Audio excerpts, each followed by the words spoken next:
Hey, hi everyone.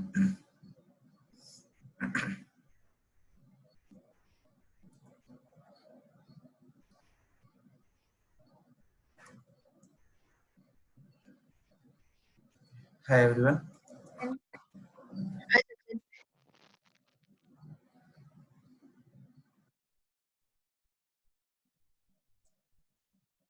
Just give me a moment.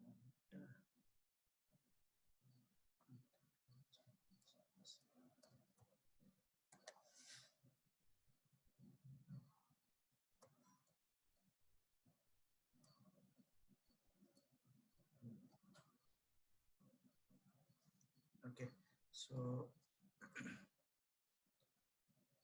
who all we have in the meeting? We have Prasad. You joined? Hi Sachin, no Prasad has not joined. He's, I think, coming to my home. He might be on the way. Yeah. Yeah. Okay. Let's wait for a minute. Okay. We have Nisha. We have Palami, Saurabh, Narendra. I don't think he is joining in, and Ashutosh is not joining today. That's fine. Okay. So guys, any questions? Anything from previous session? Meanwhile, Prasad is will join. Anything from the previous one? Anything, Saurabh? Anything from your end?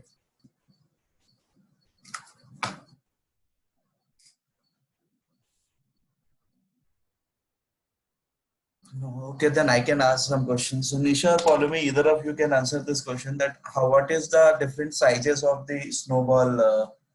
Like it comes in the device, physical device. So for Snowball, it can be used for data migration of up to 50 TB, and in some cases 80 TB as well. Yes. And for Snowball Edge, sorry. Yeah. Okay. Nisha, you think Paulomi is correct? Yeah, so it is available in two sizes, 50 and 80 TB. Okay. Okay. Great. And so, Abhijit, can you tell me that if we have, what is basically what is the purpose of this cloud formation? Uh, it is a kind of template we can use to create multiple services using some kind of script or. Saurabh, can you tell me for trusted advisor?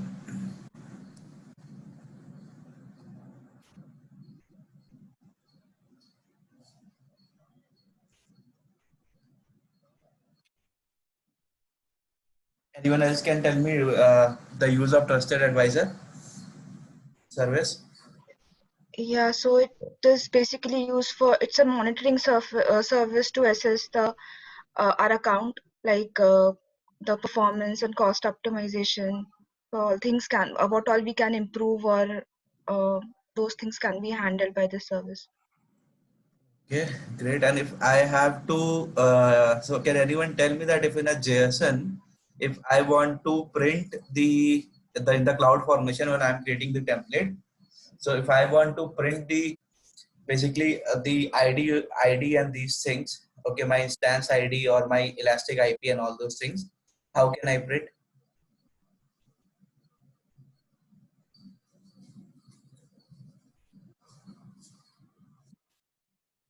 Or sorry, in which Okay, parameter? In which parameter? Which parameter we have to define for this?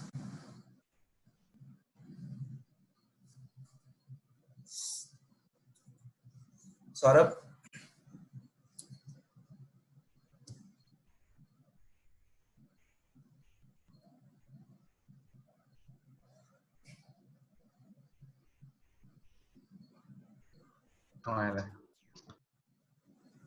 So Saurabh, you are there?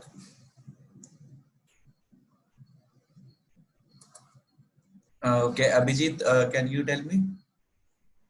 Sorry, can you please repeat a question?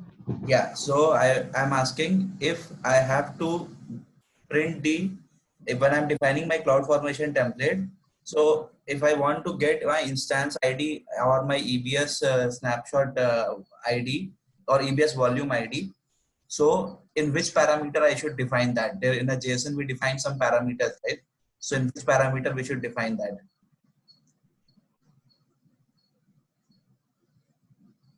Sorry, no idea, Sachin. I did not read that. Okay, Nisha Palmi. No, Sachin, I do not remember the parameter name. Okay, it is the output. Very easy one. It is the output one only. Okay, fine. So let's start with the session then. So today's agenda is a very packed agenda because not only this we'll have to discuss what is written, but we'll have few things more to carry on with apart from this. So today we will be covering up all the additional services which are like the part of AWS, the small services. All the services will be covered up and like will get over. We will start with the WAF and Shield. That is, then we'll go on to the AWS Security STS, and then we'll start with AWS API Gateway. Then moving ahead with Global Accelerator with high performance computing, AWS Config, Data Sync, Resource Access Manager, CloudTrail versus CloudWatch versus Config. That's what is used for what. A difference, a small difference. Then we will talk about the high availability, how you can basically do the bastion high availability, how you can do the instance high availability. So these are the two things: EC2 instance high availability, how we can do that, what are the different ways you can basically do that high availability, and similarly how you can do the bastion host high availability. So these are the things we'll talk about, and probably these things, as if everything is good and if time allows, it will basically finish it in 1.5. We'll finish it in 1.5 hours, as we have the mostly the theoretical points to discuss, and then we have a practice test, because I am pretty sure that I know that there are fewer people who have tried and they have some of doubts. So we will discuss one practice test basically in which people have doubts. So we'll take that practice test as the agenda, and we will start work like discussing from first question itself with everyone. So everyone will have a basic idea that how does AWS exam looks like and how does practice test looks like. I know there are a lot of questions, so we'll not cover up all, like almost all the questions. As time allows, we'll cover up most of those questions and we'll discuss the answers among them.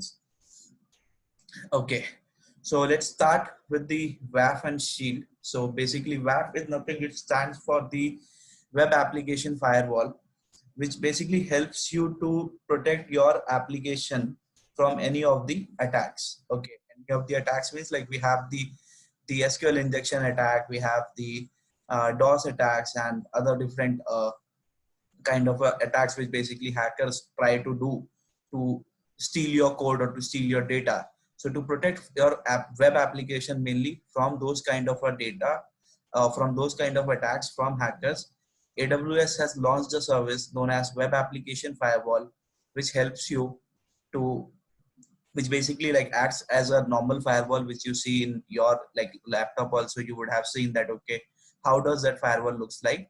So similarly we have this kind of this facility. This service is basically used to monitor the HTTP and HTTPS requests, which is further like those requests are further forwarded either to the load balancers or to the CloudFront or to the API gateway.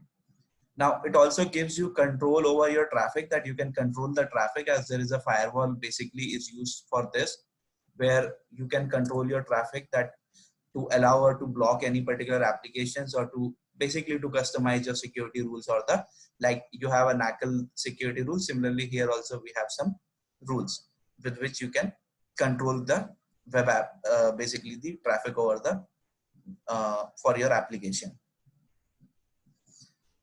Let's see what are the few things for which it can do. So second diagram, let's ignore it for now. This is how it looks like, that you have the client or the users which are connected to different services. Like mainly it is CloudFront load balancers and API gateway, for which we use WAF. Now there's a WAF which is basically down. Just give me a moment, guys.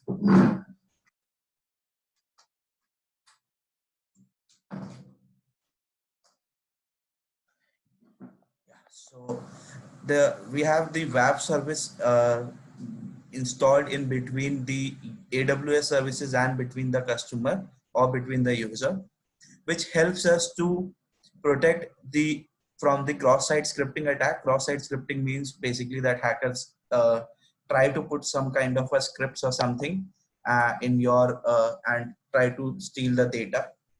So with your, like, they try to embed that script in your code and then steal the data.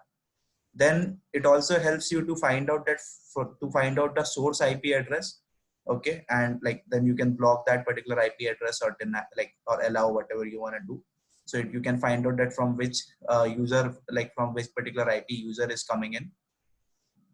You can also find out his geolocation, that from which particular country he is coming in, as well as you can also find out the path of a like the length of the request. So there are like the network packets which are coming in, so you can find out that network the packet length actually, and you can, like, then you can perform the operation based on that also.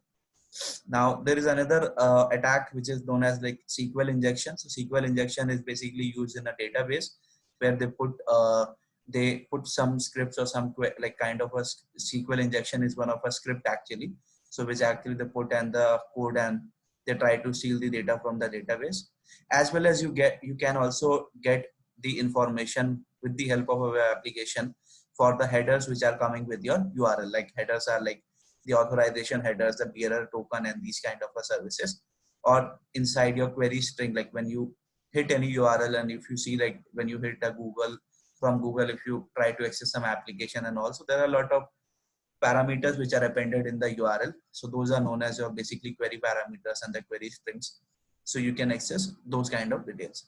So these are the attacks which are listed. If you see any of them in the exam, so hardly like you get, like, it's a rare and not a rare scenario. So you get like sometimes like I would say that alternatively one or two, like if two people are giving exams, so one might get, one might not get this question. But if you see any of these attacks in your in the exam, in your question mentioned, you can go ahead and you can select the service name as AWS WAF, that is the web application firewall. Now this web application firewall, how it works, so the rules and things are completely same like NACL, that if the first rule. And here, so what you do, that basically you define the conditions. You define the conditions like that if external IP is equal to this, or if some script is like cross-site scripting, that is access thread, or he belong from this country, or this kind of a SQL injection attack is coming in. So these conditions combinedly, like together, they perform the AND operation here. So if all the conditions are true in a rule, you define like a rule. In rule, you define the conditions. So you can say that the group of condition form as a rule, and these rules basically, like if you have sorry, so if you have more than one rule, so there is a OR condition in between that. So if either of a rule matches, the condition goes on. So it says that if your first rule matches, so it basically then your web ACL, that access control list, is applied, because OR means that either of them can be true. So it is that your condition will be applied, and the particular operation, whatever you are doing, whether you are allowing or you are denying the access, that will be applied. Any questions in this? Nope. So this is a pretty much easy service, and like it's just used to protect you from the different kind of threats or the attacks which basically hackers do. So firewall is mainly used for this only, to protect your application from external attacks or the external resources. So the same purpose is being served by this service. Yeah, just one thing, Sachin. So when we use this service, how do we put it? So is it like we configure a firewall first and then we give that address to the client, and then that address is been linked to Route 53 or something, or how does it work? No, so yeah, so how it works is that you configure a web application firewall and you don't give it to client or something. You basically define the client IP address from wherever it is the source origin from wherever it is coming in the firewall in the web, and then you define for the your services, like it works mostly only on these three services only: CloudFront, load balancer, this. So you define the endpoint or the URL or the IP address of these particular services, and they then, like, based on that you define the rules in that. So then it like works. So accordingly it denies it. And then obviously, like, if you are using a CloudFront and then you are using a Route 53 to route for routing your traffic or these things, so you can use that.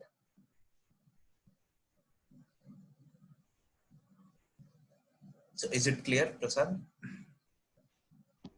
Yeah. So it is applicable only for three services: CloudFront, load balancer, and this. API gateway, yeah, mainly with that only. If you use Route 53 and all, but mostly in exam you will see that cloud, like after with the load balancers Route 53 or with the API gateway using a Lambda function, they are redirecting it to the other services.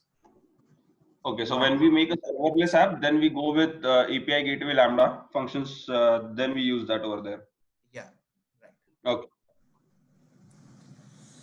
Okay, now there is another attack you might have heard a lot of time, even in your office also. You would be getting some of the emails that some new DOS attack came in, or kind of like it would have a different name, but purpose would be same, which basically like denies your service, or which basically does not allow you to log in or do any kind of operation or something. So what? Sachin? Yeah. Yeah, Sachin. So Sachin, just can you go back to the previous slide? Yeah, here we have mentioned this 1 and 2. What was it? Okay, that I have just said that if rule 1 matches, like there's a or condition between rule, right? So if either of them, if rule first will match, so it will not check for the second rule or something. Like basically it will check for the rule, but your condition, your ACL will apply. Like in NACL, if you see when you apply for network ACLs in VPCs, or sorry, when you create VPCs, so you write NACL, right? So there also you define the conditions, but there you just define the condition, the operation is between, like, and operation happens there. But here what happened that it basically, like, these conditions forms a rule, and there's a or operation happen between rules. So any rule if matches, so that it will block basically the traffic. If any rule matches means so it is a web, it is basically for web. So why the reason why there is a or condition, because any rule matches, this means that there is some kind of a threat. Out of the list of the threats, there would be some kind of a threat. So it should not allow any particular operation to, or it should not allow traffic to pass through the firewall. Actually, one more thing I wanted to check.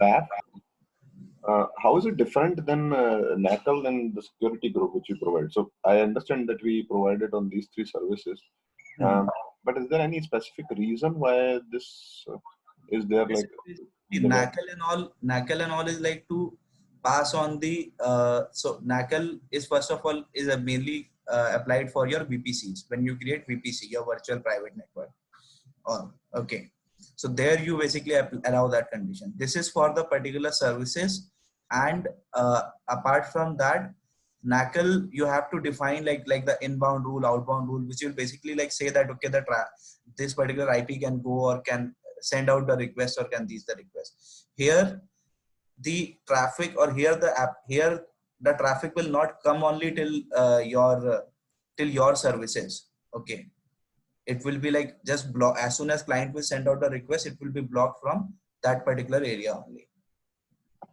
Okay, so if I understand it correctly, if I have a WAF being configured on an say a load balancer, and then there are EC2 instances which are at the back which have their own security groups.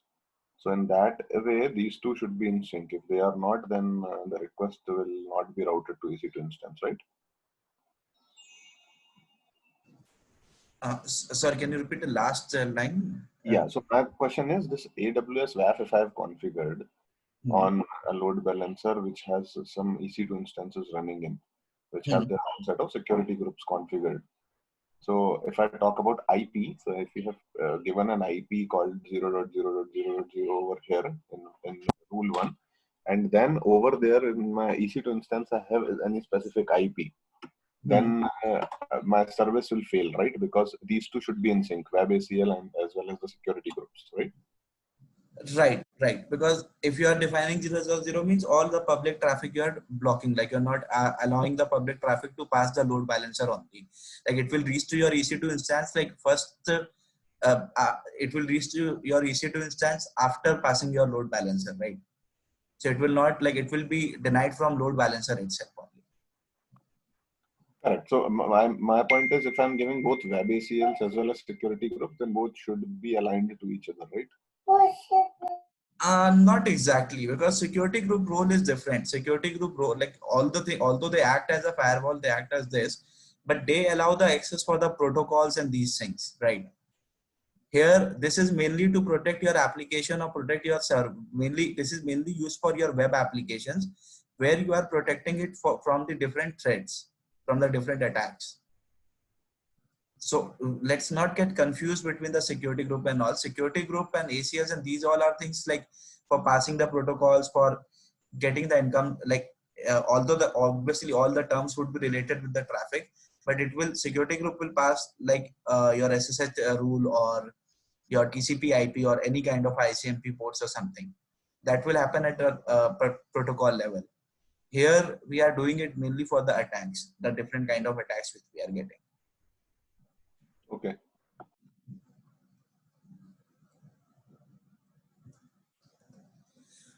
Now another one, we have the shield. So shield is mainly for the DOS attack, that is, or DDoS attack, which is basically the distributed denial of service attack, where what happens that like the different systems, like they actually flood your network. Okay, whether like even sometimes you see that network team use the word like spamming or flooding of alarms are coming in, or flooding of events are coming into a particular IP address or to a particular host. So what happened that a certain device or a certain application or something is just flooding the network, okay, or flooding the particular server with lot of different alarms, or a lot of same alarms also it could be. Okay, so when you have the spam of a different alarms which is flooding your application or your network, so in that kind of attacks is basically known as the distributed denial of a service attack, which does not allow you to either access the system, and in the worst scenarios, when the spam of the alarms is too high, it can even lead to the crash or the failures of your system, because your system might not bear up that particular performance or that particular traffic load. So it can even lead to the crashes. So this is basically known as the denial of a service attack. But anytime in exam, if you see the denial of a service attack and these things, you can go ahead with the shield. However, I have, you can even, they like put the DOS attack and they don't give shield option, then you have to go with a WAF only, because then you can protect the attacks with the help of a WAF. But if shield is given, then go ahead with the shield. There are two types of shield, it says. One is the standard, another one is the advanced. The standard means that it basically like targets your website or the applications. So what it do, like it will target it at the network layer only. Okay, it will have whatever the network and transport layer, that only. Both of them will work with that. But the other one is targeting your web applications only, the advanced one, which is, it has some more capability and things. I've never used this service, so I'm not sure that what all features are there in the advanced one. But whatever service your applications which are running on the EC2 instances or on the load balancers or on Route 53, so it will protect it from that. We don't, like, there is no such lab or something for this. It's just the normal inner terminology, and like not too much used also, because there are a lot of other mechanisms also by which you can protect your application and these things. So just from the theoretical point of view, we should know that, okay, this is the distributed denial of service attack is used if it comes in the exam. So we should have if we have option as a shield, we'll go with the shield, else we'll go with the WAF only. Because I have seen some certain questions where they don't give the shield option itself, so you have to go with the WAF only.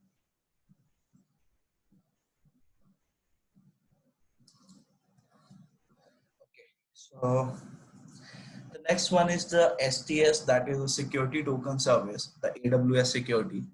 So basically, security token service helps you to request for any AWS services, okay, without expiring them to the, like, without or by giving a temporary credentials, okay. So what it do, that it basically gives a temporary credentials, or you can say a temporary token for a limited time with a limited privileges, so that you can go and you can use that particular service, or you can use, or you can access the particular service.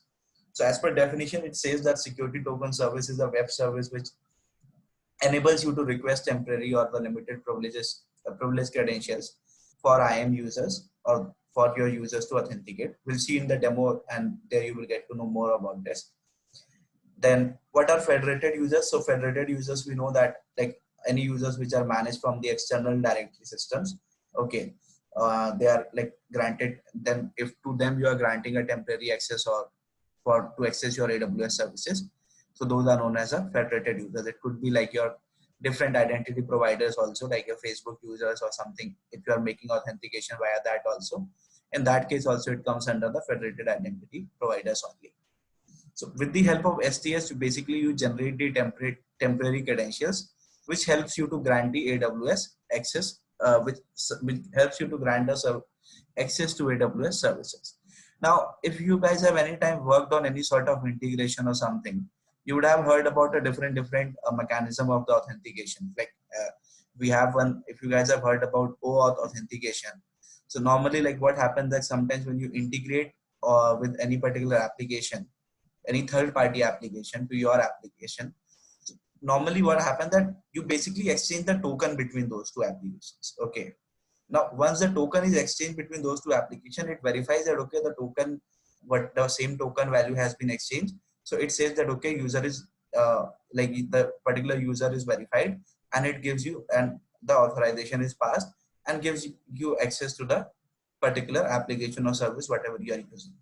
So the concept behind this is same only, that it basically exchanges the token and these things. It's just a one more improvement way and one more secured way to access the AWS services. Now, so now can anyone not basically, I will not expect this answer from Prasad and Saurabh at first time, but rather than that, like from other three people, I would like to know.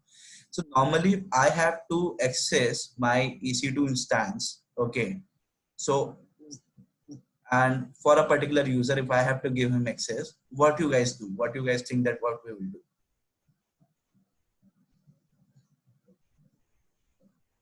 I am a user. I want like any one of you to give me the access to your EC2 instance. So basic process, what you can do.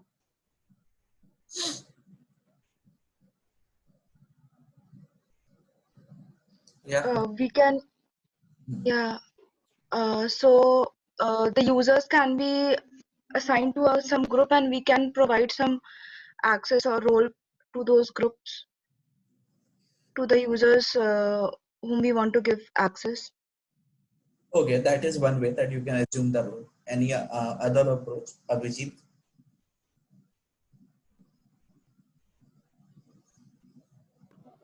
We can do it using temporary access, using that federated user. So No, that is a different option, but normal option, how that I told right now. But sometime before I told other options as well. Like one IAM role is a option which you can do in a secure way for a limited time. Nisha? I can also think about giving access to the group. Okay. Prasad or Saurabh, anyone of you want to try?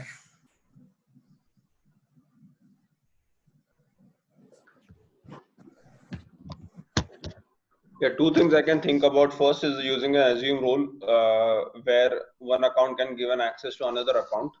Second thing is maybe resource access manager where you can share your resources.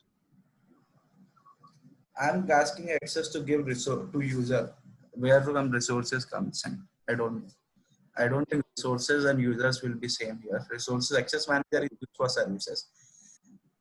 Okay. So So there you was are another asking. way. Another way, if you guys remember, that we used to generate the access key and the secret ID for everyone, right? Like for each user, there are access key and secret ID. So for an individual user, there is another way that what people used to, like an insecure way, which people say that we share me access ID and secret key or store it. They store it basically at some instance or something. So with that also they do, but those are really like a very bad way or very bad practice to give anyone access, because you really can't store anyone credentials in at any place. It's not Yeah, a well, correct way. Sachin, it's a bad practice, so I didn't say it. You shouldn't say any bad practices over here, okay? Right. Okay. So for so it's a bad practice, but yes, you can say for answer point of view right now. So no problem. Now, if we talk about the EC2 service here, so let's say that if we have to access from this EC2 from a user point of view, we have to access via EC2 some particular services. Okay, any of these services. So one way is that assume role and these things we talk. But with the help of a security token access, what happened that when you give him the role, okay, if this cap symbol denotes the role only. So when you give him the role, so what happened that IAM role actually, if you guys remember that IAM role gives you the temporary credentials only for a limited period of a time. Now, until the time that role is assumed. So for that particular time, until that IAM role is there, so it also goes and it actually creates it uses a security token service. Okay, it basically talks to this service. It generates a token mechanism. However, like these all scenes happen behind the scene, so you don't know that what is going on. But security token service is there, and then the user is authenticated, and you can go and access the AWS services. This is one way. Another way is that we can access like via the SAML or via the normal via the web identity providers. Like web identity is nothing your social media accounts or via the Amazon account and these things. So when you are connecting with a corporate data center, so you don't want people to have a different user IDs, and also for those things, single sign-on and all those things. What you do that you basically, let's say you create a SAML authentication, which is basically your security access. I think security access manipulation language or something. So yeah, security assertion markup language. Every time I forget this full form. So security assertion markup language it is. So with that also it basically assumes role and it exchanges the token and gives you the access. We'll see that how this process works in the next slide. And similarly for the web identity also, the token is exchanged, it assumes role and gives you the access to the services. Now these all things. So SAML is mainly for the SSO. Okay, which uses the SAML is one of the protocol. So it is mainly for your single sign-on. And if you're using any mobile app or any web applications or social media or something, like you are accessing using a social media, then you are going ahead with the web identity option. This is important because sometimes in exam they like just put, when they give a scenario based question, that they put these kind of things in exam. Okay, so just to like confuse you, they give all these kind of a scenario. They will not talk directly with the terminologies, but they will talk that okay, I have a mobile application, user is accessing via some other federated identity or a web identity, and based on these terminologies they talk about. So we have to just keep in mind that SAML, SSO and web identity for your mobile and web applications. Now let's see that how this entire process works. Okay, if you talk about the AWS Federation using SAML or using web identity, how this entire process works. So this is your organization, okay, where or your corporate data center from where you have to access the AWS service. Okay, what happened that here the first one is that you will like use with, this is your browser interface from where you will be logging in, and this identity provider is nothing but it is basically your SAML, or if you are using any other single sign-on provider, like there are a lot of other, Okta also, so you can use Okta or something also. So the process is almost same. So it basically browses for that particular IDP, okay, whatever the identity provider it is, it will browse for that. Now as soon as it will browse for that and it will do this, so that identity provider would have your credentials stored at some place at in that identity store. Okay, so let's say here that it is stored in their local like local directory, okay, LDAP directory. they will authenticate you from here. Once it is done, then what happened that this will basically say that, okay, your authentication is established, and it will return some values in the header, and it will pass your authentication mechanism. So what it will do that it will return some SAML assertion, and it adds on as a header or these things in their URL. Once this is done, so right now the authentication is established with these 3 steps. The authentication is successful and established from your identity provider. Now that will redirect you to your AWS service URL. Okay, whatever the AWS single sign-on and single sign-on endpoint would be there, it will redirect to that, so that you can log into AWS.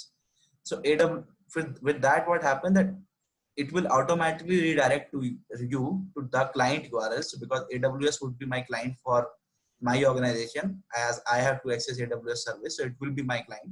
It will send out one post HTTP request, and that SAML assertion which it has generated, okay, that SAML assertion basically it will append in the URL, or that particular SAML assertion is nothing, it's the header parameters which are passed actually. So that will be inserted. Okay, now once all this is done, so after that AWS SSO, it has the assume role with SAML. So it will assume the role, it will exchange the token and these details, and like all this thing happens in such a few seconds, like so micro millisecond, that you even don't realize, even you can't able to capture or see the URL changes. It will like again send it out, and it will validate the endpoint, and then you can access your AWS console. So this entire process happens in very like faster way, very slow, like some few of the seconds. If any one of you have done any kind of this OAuth authentication or SAML authentication, then you would be understanding this process like more easily. Or let's say that if you as a, like most of you are in the some or other corporate, so let's take an example of IBM. So when you try to access any service with the help of IBM, what happens that, let's say that when you try to go to the Dropbox of the IBM, it doesn't ask you for the password and all those things, right? When you are logged into these things. So what it do, like it automatically immediately, like you say that, okay, .sso or these things, it appends in the URL, and it automatically creates all these things for you. That is only the single sign-on or the SAML authentication happen. That is how. Guys, any question like for this, if anyone has not understood this process? So this particular process is for the understanding point of view, that how this authentication happens, how the token and these things are, like how basically from one service provider to, if from one identity provider, if you are accessing any services in AWS via SAML, so what are the steps involved in that? It is not at all related to the exam. You don't write any question to asking about the process or asking about any details in the exams. Similarly, we yeah. Sachin, can you go back to this, the first slide, the previous one, where you are showing the assume roles? Yeah. So wherever you are talking about assume roles, these are IAM roles, right? Right. Okay, so primarily what you are saying, we have this IAM roles, but that can be an IAM role provided to any of the AWS services, or either I can do it with SAML or using the federated accounts, the web identities, right?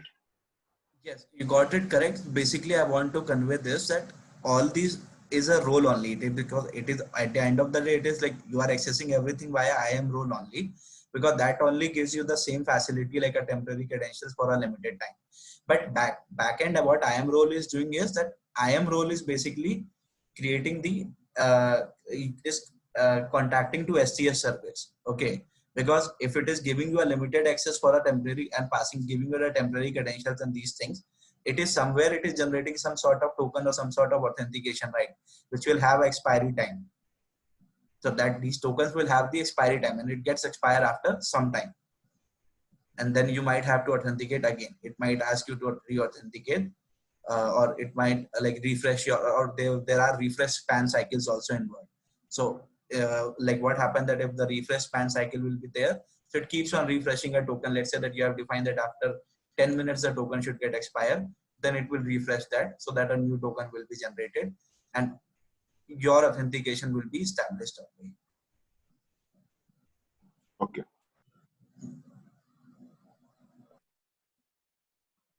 If anyone wants to really work on this, so try to do the integration with the Fitbit application. I hope you all know about the Fitbit watch. So that is a very good like integration to understand about this. So if anyone want to do this or want to understand the scenario and want to see that how you can do the API integration of these things, let me know. I'll like guide you with the process as well as I'll help you with the configuring the Fitbit API and these things. So if anyone is interested, you can reach out to me. I'll tell you the process how to do that. Now here also what happened, this entire process in web identity is also same. It's just that either you are using a mobile app or a web application. So that's why the end user will go via the web application. Then it will redirect to your identity provider. In this example, we are taking Amazon as an identity provider. You can take as a Facebook, Google, anything. So it's a very simple. When you log into Instagram, so you don't want to create your you don't want to create your user account. So you just go ahead and you say that log in with Facebook, okay, or log in with Gmail. So in that case, that is the entire web identity process. That's what it do at the end of the day. That from the Instagram, it will like go and first talk to your the identity provider, that is the Facebook. In that case, it will exchange the token between, it will like get the token from that, the authentication, and there are authorization tokens and other kind of one more token is values there. So it takes those token, append in the header, pass again, connect with your app, and then it connects to, and then it talks to Instagram service. And with Instagram, it will exchange the token between each other, and then it gives you the access, or the AWS can access for that.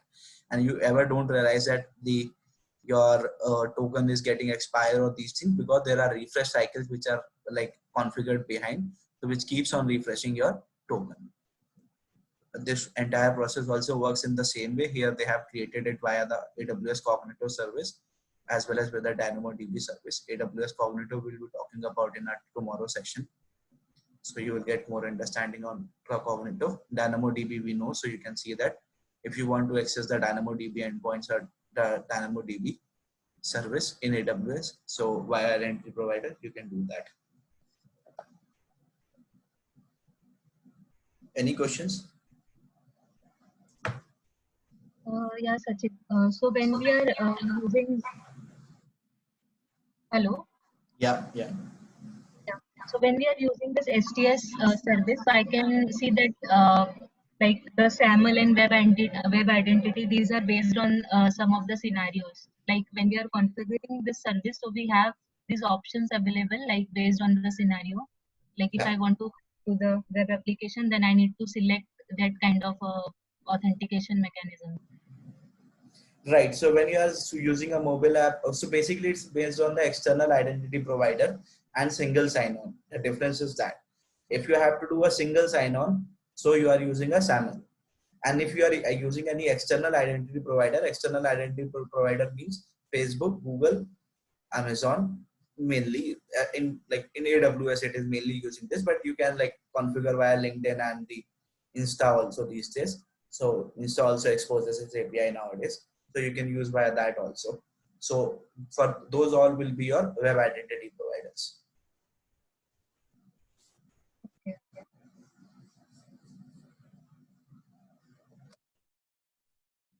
Okay, so fine. Then let's move to the next service, that is the AWS Global Accelerator service.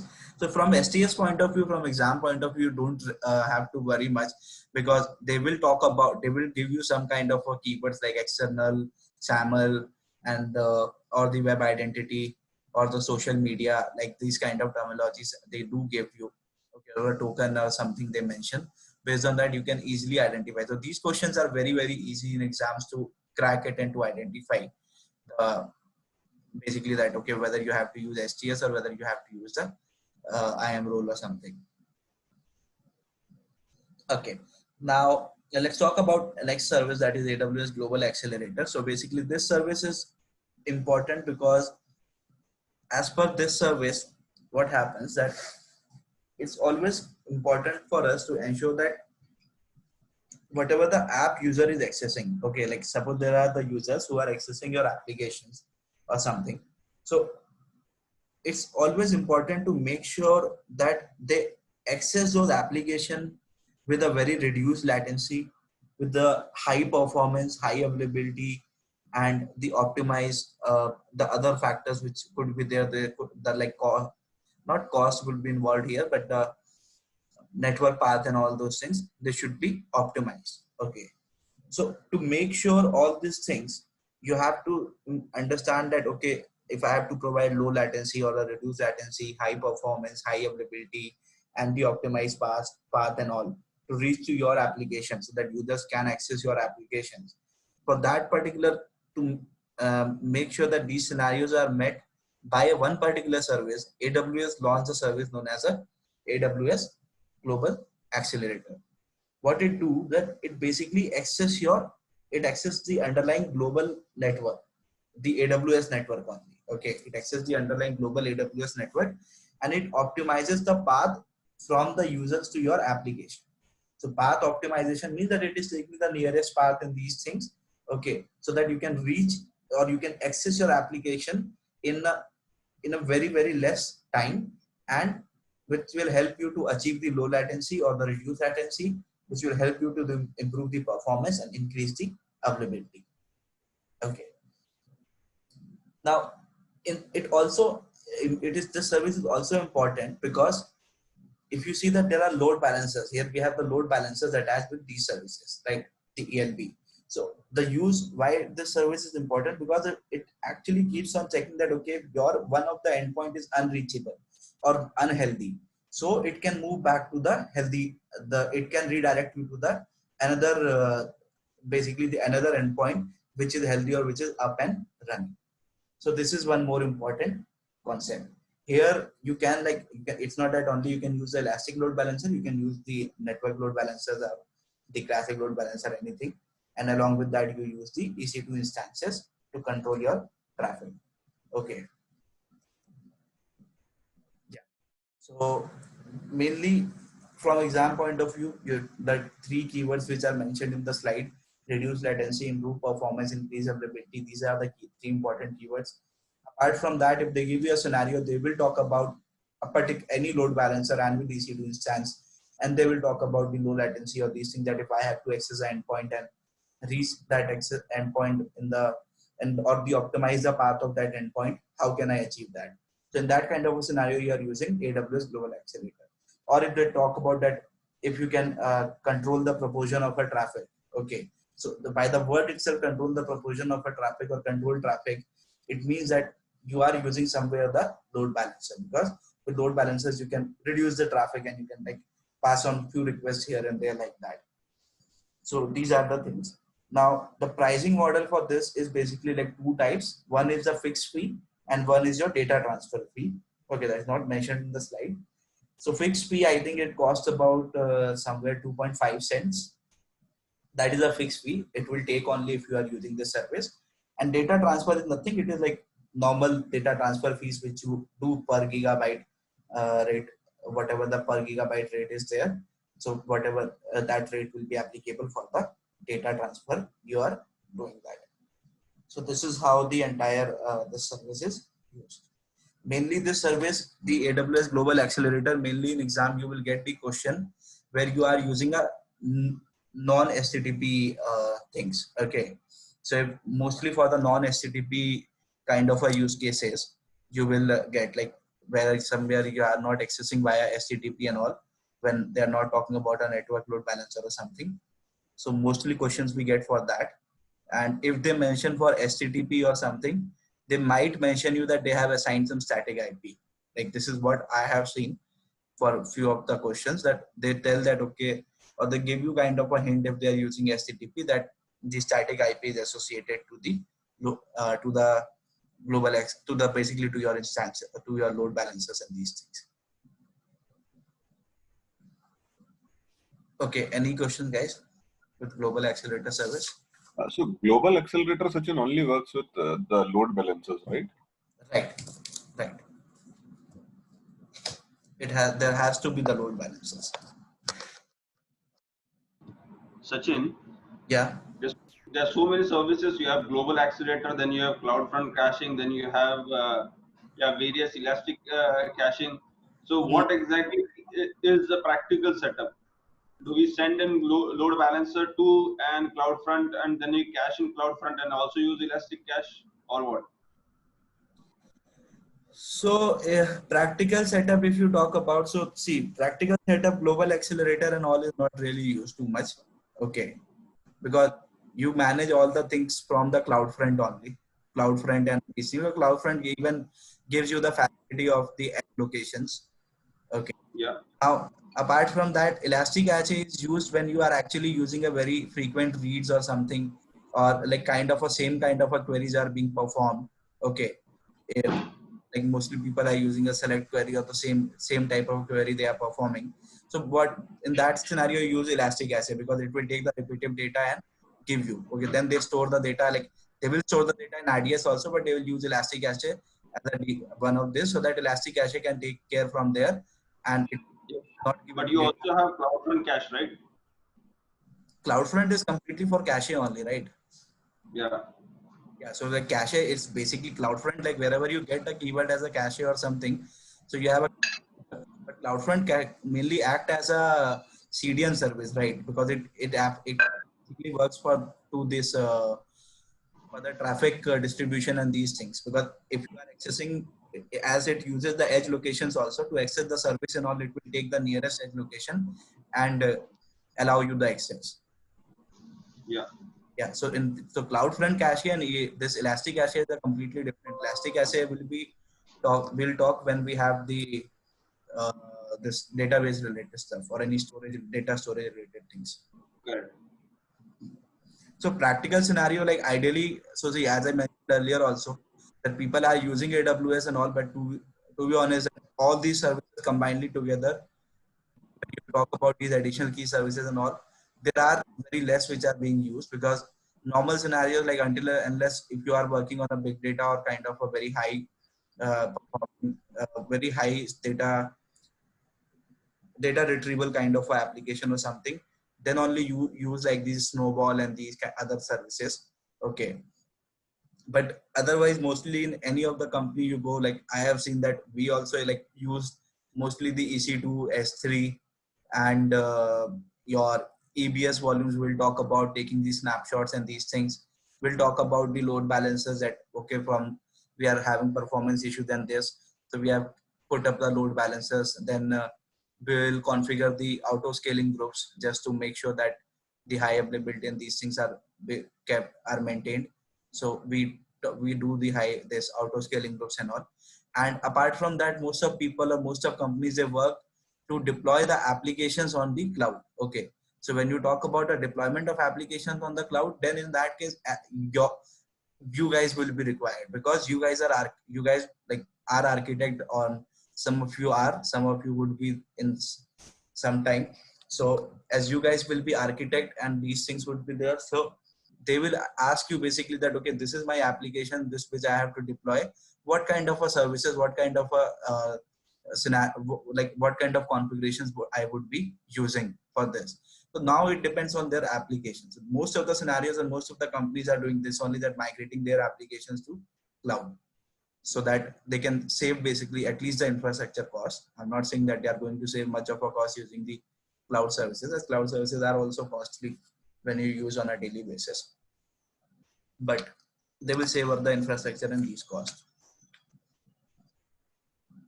As I hope, Prasad, I have answered your question. Like, Yes. okay. Just one more question. If you go back to the previous slide. Yeah. Sachin, this AWS Global Accelerator, is it a global service? AWS is a global service. Yeah, right. It's a global service. Okay, because I was just thinking when they say this is a global service and it reduces latency, improve performance or availability and all those things. So if I have created an AWS Global Accelerator, considering that in my architecture I'm considering using this service. So I have used this and say my three load balancers are configured in three different regions which are geographically apart. So it's not in say US region. So someone is in US region, one is in say Sydney region, another one is somewhere else. So in that way, how will it actually reduce latency and improve performance? So are these relative terms in terms of how we are doing and what resources we have? Yeah, the load balancers will be in a different load balancers. Your load balancers will be in a different region, right?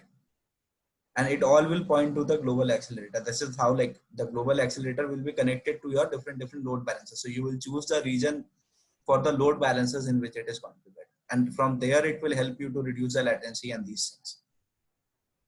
Because I was just trying to understand how it is different than Route 53 policies if we apply anything to them. It is not routing. See, it is not routing the traffic. Route 53 and these are like just moving your traffic here and there and these things. Here traffic will be whatever traffic distribution and those things will start. That will start from that will start from load balancers.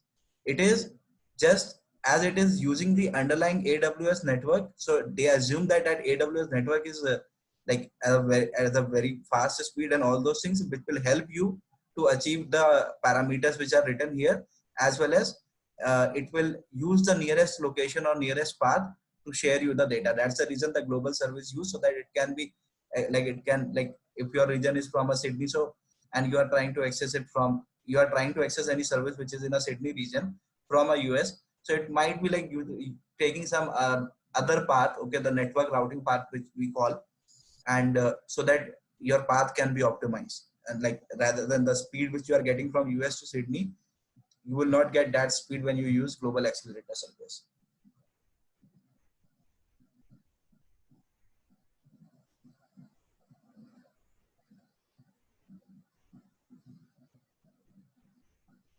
Okay. Okay. So and also like it has the static IP address which I was talking about. So it like provides you the static IP address at the global accelerator level only when you use the HTTP service actually.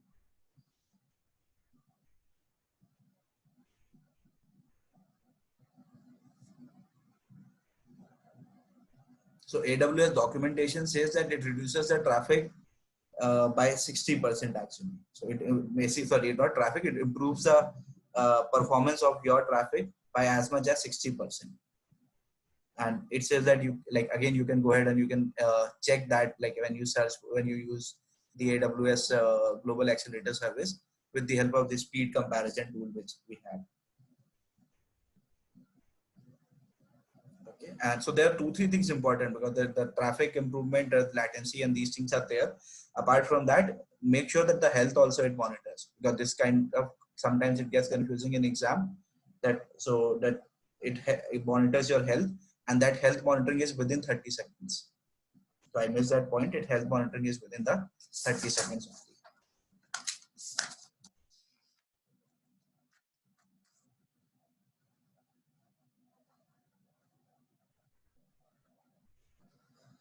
Okay, so let's come to this thing, the high performance computing.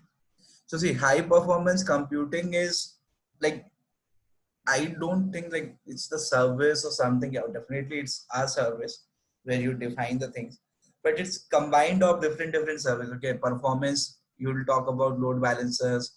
Computing with, you can talk about with computing your the EC2 instances. Okay, then the storage also, combined of all those things. We'll talk about 2-3 use cases here.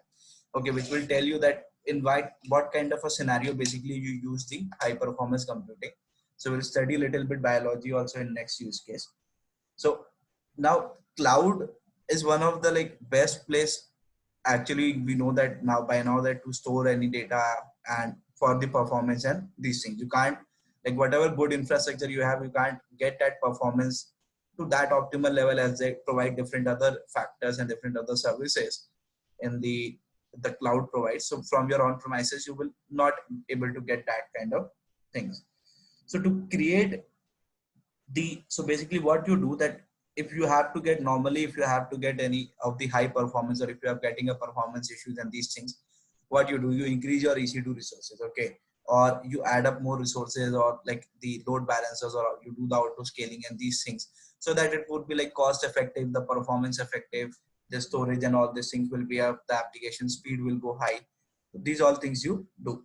But this particular service, high performance computing, is mainly for those kind of systems where you really generate a lot and lot of a data. So you have to, and you have to analyze and process that data, like not that when you have a lot of terabytes, and that data you can't generate in few seconds, as I mentioned in last time also, that uh, that 1 petabyte of data, like when you analyze it or when you upload it from the on premises and these things, so it takes 26 years to upload that data as per AWS. So similarly, when you do the terabyte and these kind of analysis and performance, you don't get results within a day or within 2 days. It takes time. Those queries or those codes, they keep on running for a long period of time. So to make sure that, okay, these codes and these things are running and are being maintained, your system is being maintained, so that it does not compromise with the performance or with any of other issues, you use this service. Now, if I talk about this service, so if you see the first one, so this is the nothing, this I'm talking about one of the energy sector. So if energy sector, like what happened, that if you guys have heard about a terminology known as a seismic analysis, okay, so large energy systems or energy providers, what they do basically, that they use the seismic analysis to basically find out that where all the oil can be extracted, okay, whatever I have mentioned here in the diagram. So they have the like the ships and these things, that like, let's say that in a at what from where they can generate the oil, whatever it is, and they do try to find out under the ground level, okay, deep the ground level, that from where can the oil can be extracted, or from where like gas deposits can be found, or these things can be found. Now, to do these kind of analysis, they would be doing lots, and they would be using a lot of resources and these things, as well as they might be performing different tasks. So for this, they would be generating the massive amount of data. Okay. Now, when they are generating the massive amount of data and these things, okay, because they are working on, they are like using the below the earth surface, and also they are doing some other kind of research and these things also. So in these sectors, energy sectors and all, there, this is one of the example where you actually very large amount of data is generated, and to they store all these things, like definitely storing it on premises is a very difficult task. So what they do, that they store it in the cloud only, okay, because the simple seismic application, it generates normally 10 terabyte to 15 terabyte of a data, okay. If it is running on a single machine, like in a single machine, any application is running, so seismic application, it generates 10 to 15 terabyte of a data on an average. Like, okay, I'm not very sure about the period that it generates on a daily basis, or what time, how much, this much of data, but it generates this much of data. So now to store that data and to perform the analytics and all those things, we use the high performance computing service, which basically gives you the more capability and more time and more performance to analyze these kind of their data. Okay. Now, second example here is for the biomolecules. Okay, so biomolecules is the example, like where we are here. We are taking this example that most of the scientists and researchers, what they do, like these, they are studying the images. Okay, these are the detailed image studying which they do, and like let's say these for biomolecules they are doing. So what they are doing, that they are studying these images from which they are extracting these biomolecules, then they're extracting whatever the formula and the science terminologies are there with that, and then they are deriving some result or something from that. So basically they try to understand that how, let's say that if they try to understand that how these proteins are going through in your body, okay, and how you observe the molecules in it, all those things. So which basically this research involves a lot of AI, lot of modeling concepts, lot of genomics concept and these things. They are using supercomputers and all. So for this, again, there is a high amount of a data and these things which you have to do. So they also generate at least 1 terabyte of a data which they have to analyze. Okay. So for these to store these kind of data and these things also on a daily basis kind of things, you have to go ahead with the high performance computing service. So overall, the goal of the high performance computing service is this only, that you use this service when you really have see that the requirement is something which is kind of similar to supercomputer. Okay. In financial services also it happens that financial services also, like I think Prasad must be aware of this, that there are massive amount of like calculations or massive amount of computing power is required, because you you do lot of risk analysis every day, and when you do lot of risk analysis because of the based on the whatever the finance and these things are there, so there are a lot of data is being generated.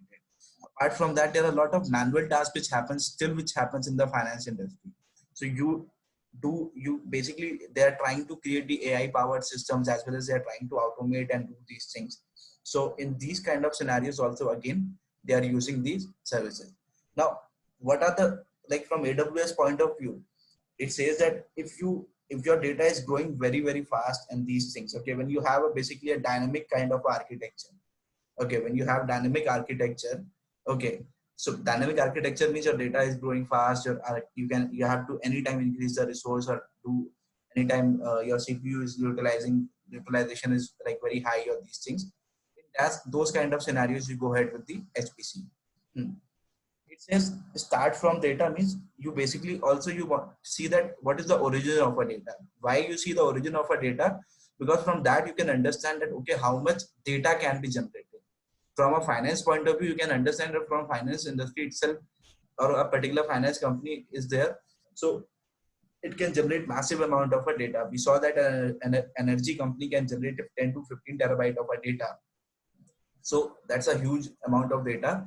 So you have to use HPC. Now you might have to create the automations and these things to replicate the manual scenarios, or so to eliminate the manual scenarios, or to replicate few of the systems and these things. So that is one more principle which you have to follow. Then obviously you might have there should be the collaboration between all the services, whatever, or all the resources, whatever are being used for that architecture. And testing is, so anytime the real-time testing should require, because you are analyzing, you are processing it. So these things would be required.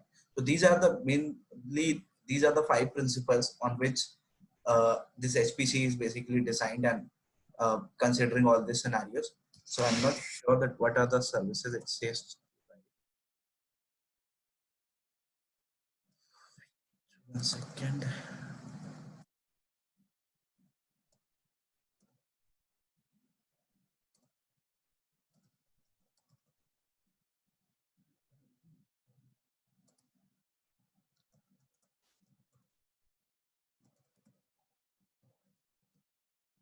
It is not put up here. I've never seen this service in the, I know from this point of view.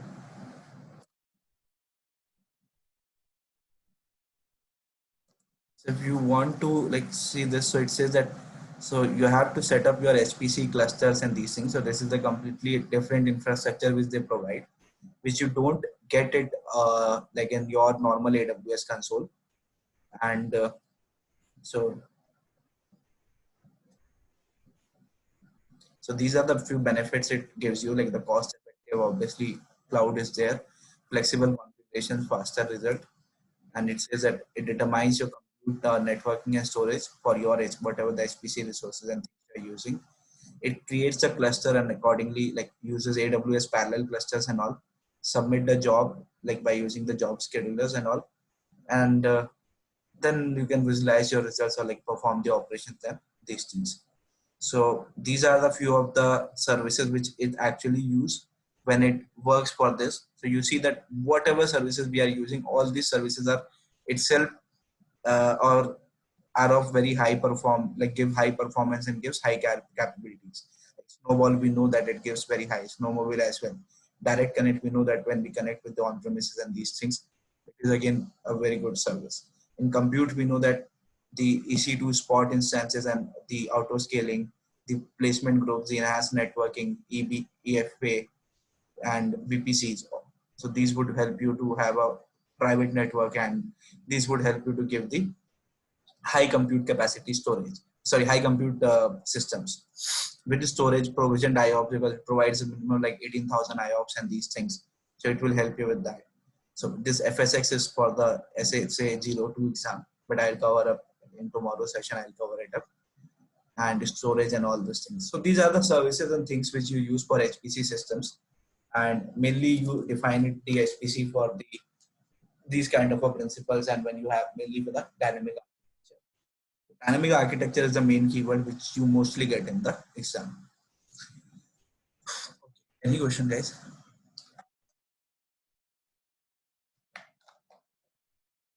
Sachin, Hmm.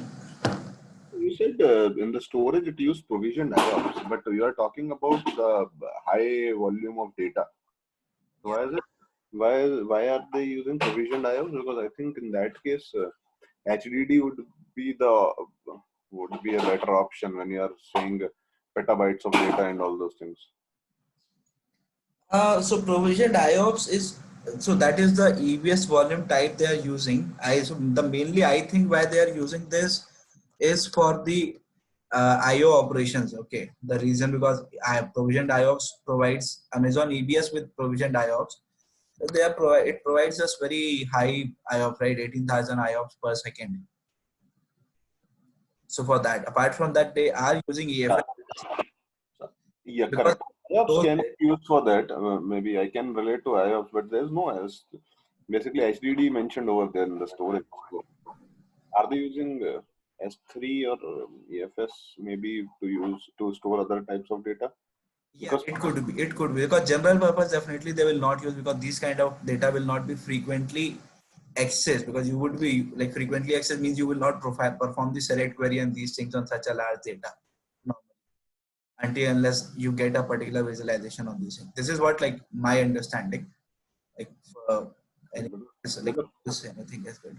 On the first window, there's mentioned AWS Snowball, and when I imagine Snowball, they are talking about a large size data, and then okay. In that large size data, you might be not that much worried about the IOPS. Maybe you will be looking for something in HDD to store it. So that's why I was thinking, why they use provisioned IOPS. Yeah, that like definitely like the understanding is right, but yeah, Snowball like anyway they are using for data transfer. So like I think like there could be definitely some reason they are using this only, because as per the whatever we have read and whatever I have also put by now, and from the like that questions discussion also we have done, definitely that SSD is the option here. But for HPC that is not the option. We can think that only right now. Okay, that's fine. Prasad, any comment from you? Like anything you want to say here?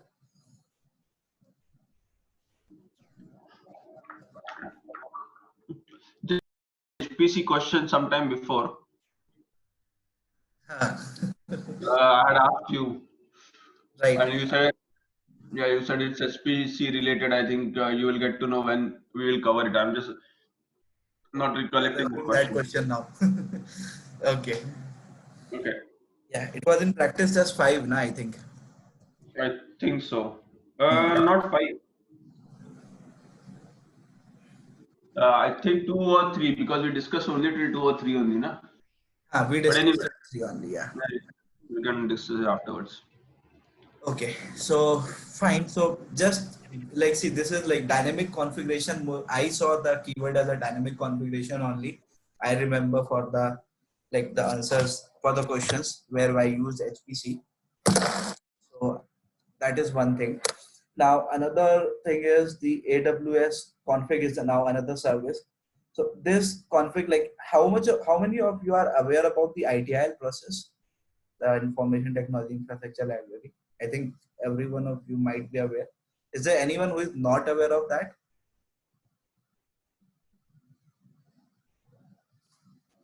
Sachin, can you please repeat? ITIL process.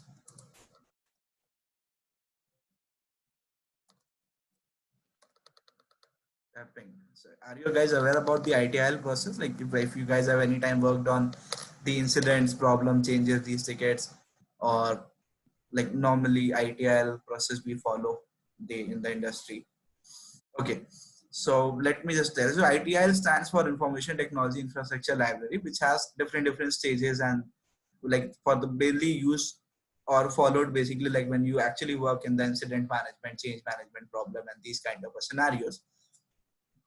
However, there is one in that particular cycle. Actually, there is one thing. I'll show you the diagram so that you might see that. You might be aware of that. Right now, ITIL version 4 is going on. So if you guys know this, like server design, transition, operation, or this is the diagram actually, which I wanted to show you guys.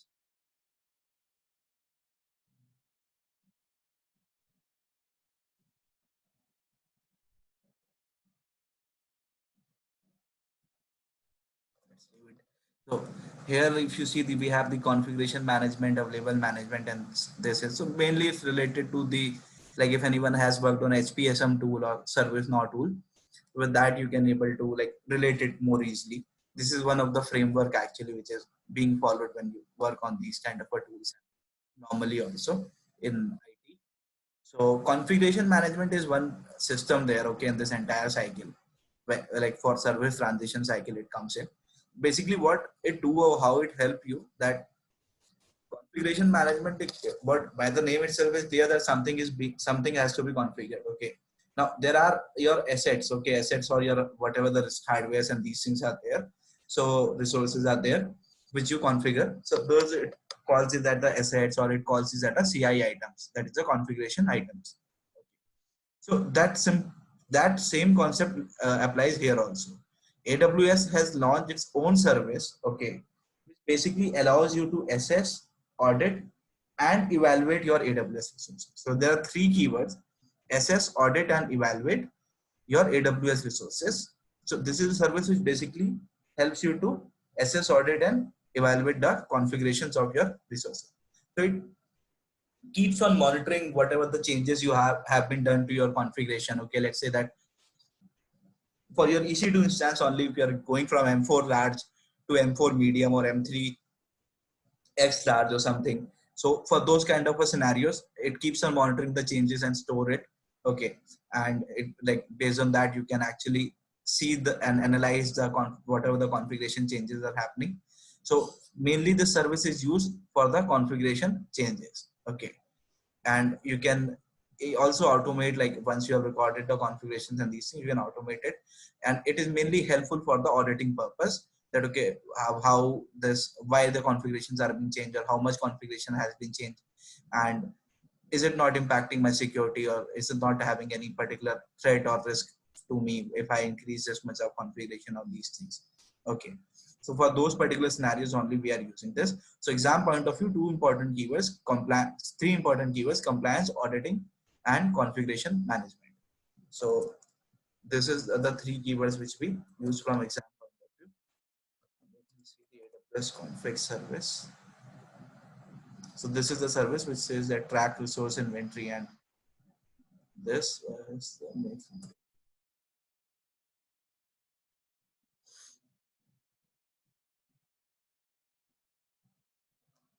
I think this is not the one.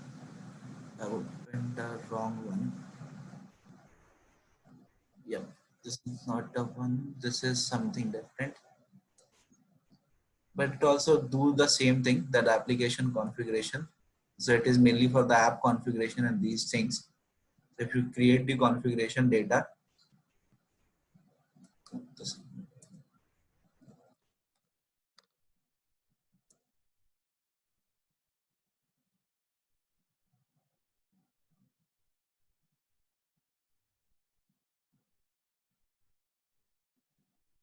I have one video demo video for this. I'll give that video.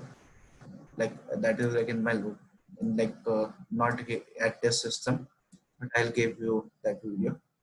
So it says that it manages your inventory and configuration changes, stores the history of the configuration changes and all those things. So like there are like you can like see that all resources, or if you want to some include a global resource like IAM resource also. So you can basically set up the AWS configuration that whatever you want to do and whatever services you want to store, wherever you want to store it. Then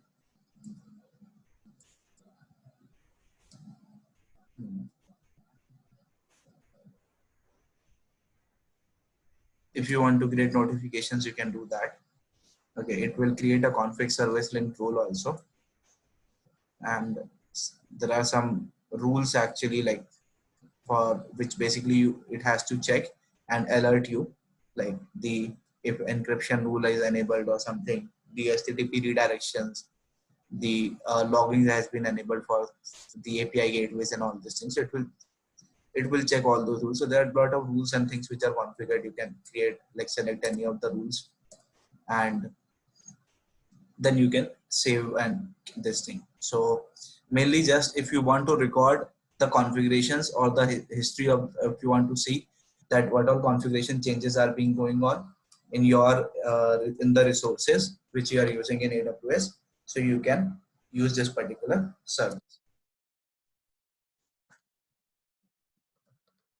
Okay, next is the data sync. So data sync is the one more service to transfer your data basically, or to sync your so it says that basically you can sync your data or you can transfer your data and store it in the S3 or the EFS or the FSX file server using this AWS data service. This is encrypt, the TLS encryption is followed in this, and you can also perform the task schedulings, means whenever you want to transfer the data from one to this, it is monitored via the CloudWatch and CloudTrail. Okay, you can also see that how much data is copied and the other factors. So it's basically like reduces your manual, like again the data migration manual load and these things it reduces. So basically when you want to transfer the large amount of data from your on-premises to your any of these three storage, so you can use this. So how does it work is that it has basically this data sync service has one software agent. So you have your NFS or your SaaS or any kind of file system which is your in your on-premises. So you can connect to that particular file system, and it also has one server message block storage.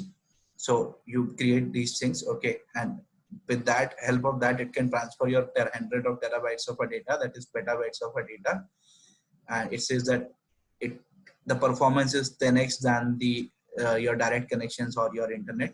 So these are the things. Now you pay here only for the data which you move, so means only for the data transfer fees is being charged.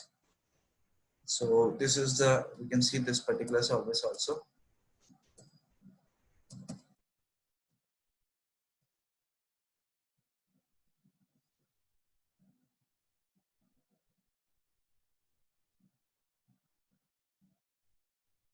So here when you talk about, if they talk about the TLS encryption or some sort of like the performance, high performance in these things. So you do this. So it says that it basically like deploy the agent, you configure the source and destinations, and it starts the task. So it deploys a data sync agent associated to your AWS account. Create a task by specifying the location of your source data and the destination. And then you start that. So, and you can monitor it via CloudWatch or via CloudTrail.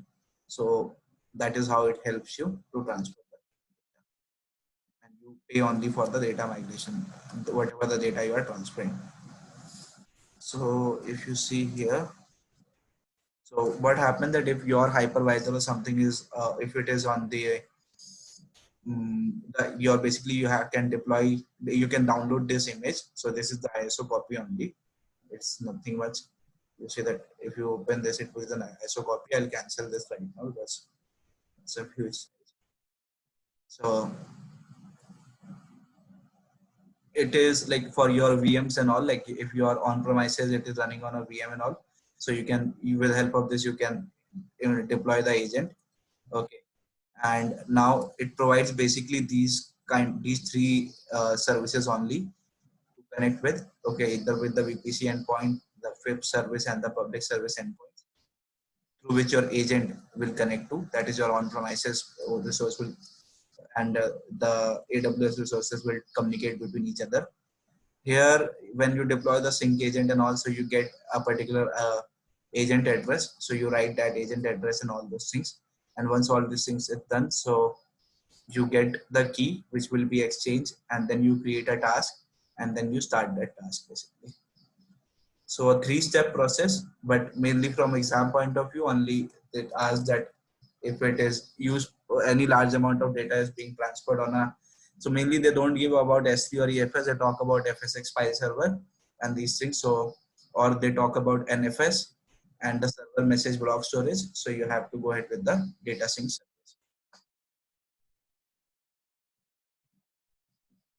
Any question, guys?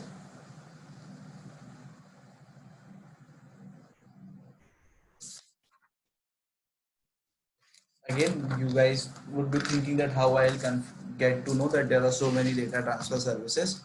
So I will see few questions and then you will get to know that actually there are some keywords which are differentiating one in the exam, which helps you to differentiate the things. Okay, now resource access manager, it allows you to basically manage your AWS resources which you have created within your account, or if you want to manage the resources which is created in a different account or in the within the AWS organization or something. So you can manage your resources. Resources are nothing, they are your services.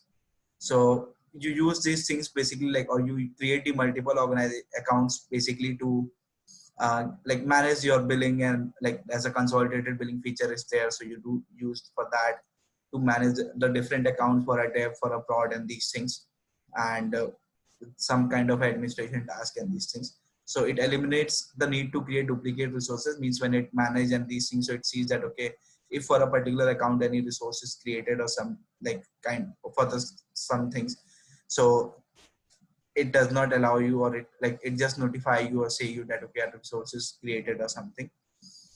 So at the end of the day, like this is again a 3-step process where you create a resource share, then you specify what resources and accounts you want to like manage by it, and then it is available to you.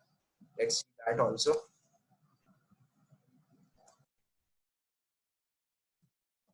So this is my resource access manager service.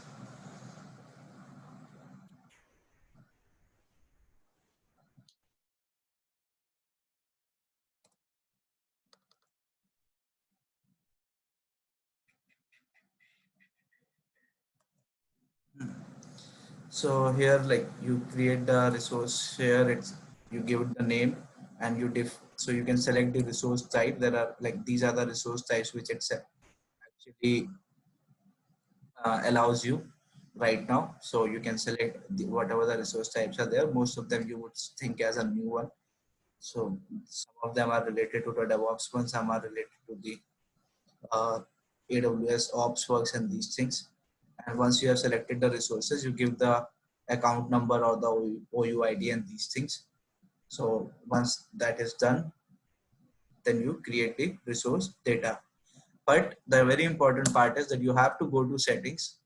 Anyone can, if you want to, if anyone else want to like, by this basically what happens, that you can share your resources and these things without sending the invitation. So you have to enable this option if you want to share your resources or to manage your basically to share or manage your resources within your AWS organizations or within multiple accounts. So this is the important thing, that you have to go to settings and you have to enable this option.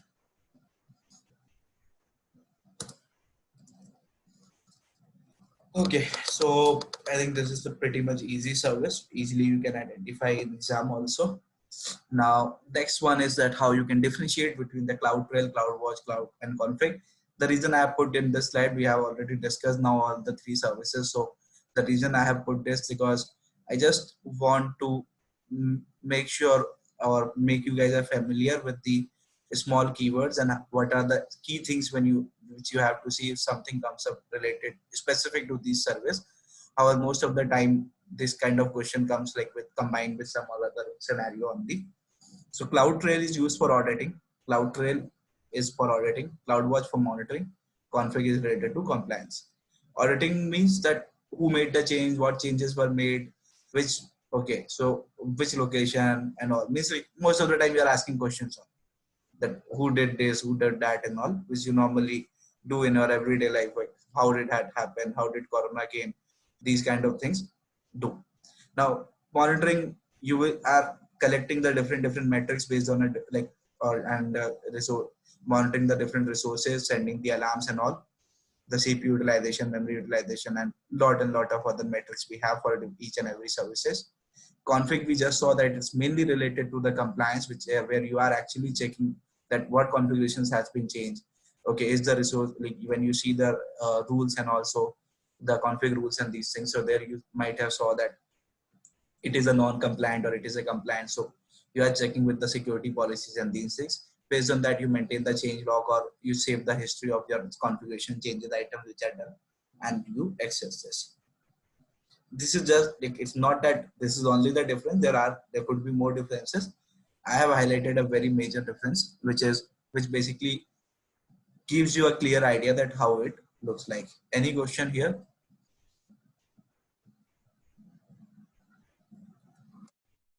Okay, if no, let's move on to the next service, that is a single sign-on service. We already discussed a lot about single sign-on service. So like it's basically the same, that where you can manage your multiple AWS accounts and these things via the single sign-on facility of the AWS. So you have to go and like in the console and like enable the SSO option. So this is there until it is coming. So you can manage the access and like you can manage your users and their permissions and all those things in there within your AWS account, within the multiple accounts, and obviously within the AWS organizations. And also you can create the different identities by linking it with the SAML, by linking it with the Okta, the Active Directory, or anything.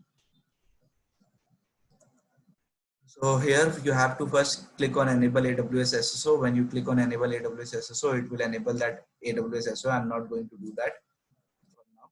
Once you have done that, then like basically you set up the SSO by providing the whatever the way you have to configure the SSO via the SAML, Okta, or something. So you have to use some external identity provider which is basically providing you this facility, and then you basically incorporate your users or these things from that, and you get the endpoint. So now users will be using that particular endpoint and they will be redirected to AWS console. From there they can access your AWS services. So this is how it works. This process works like this. Any doubt, any question here?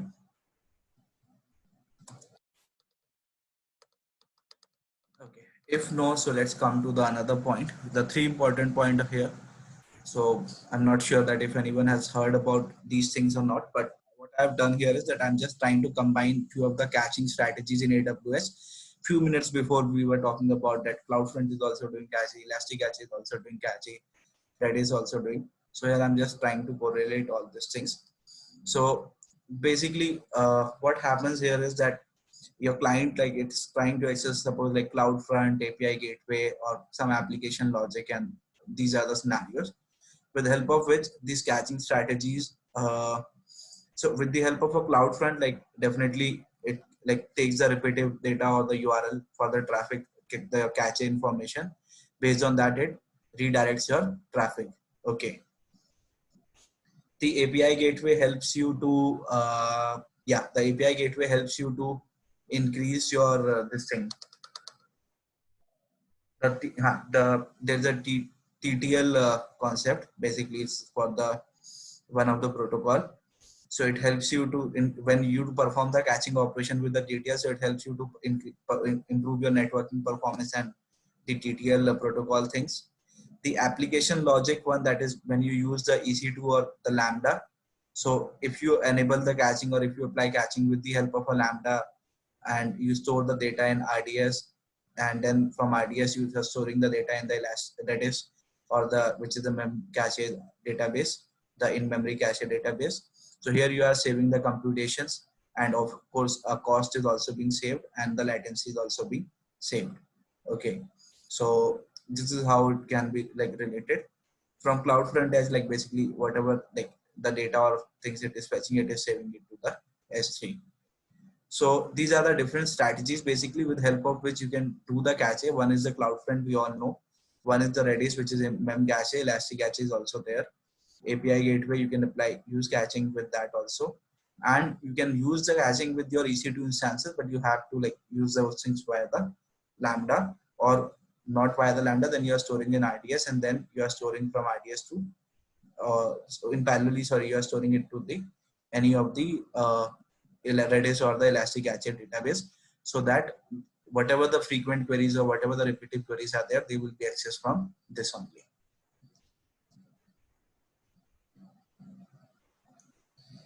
Any questions here?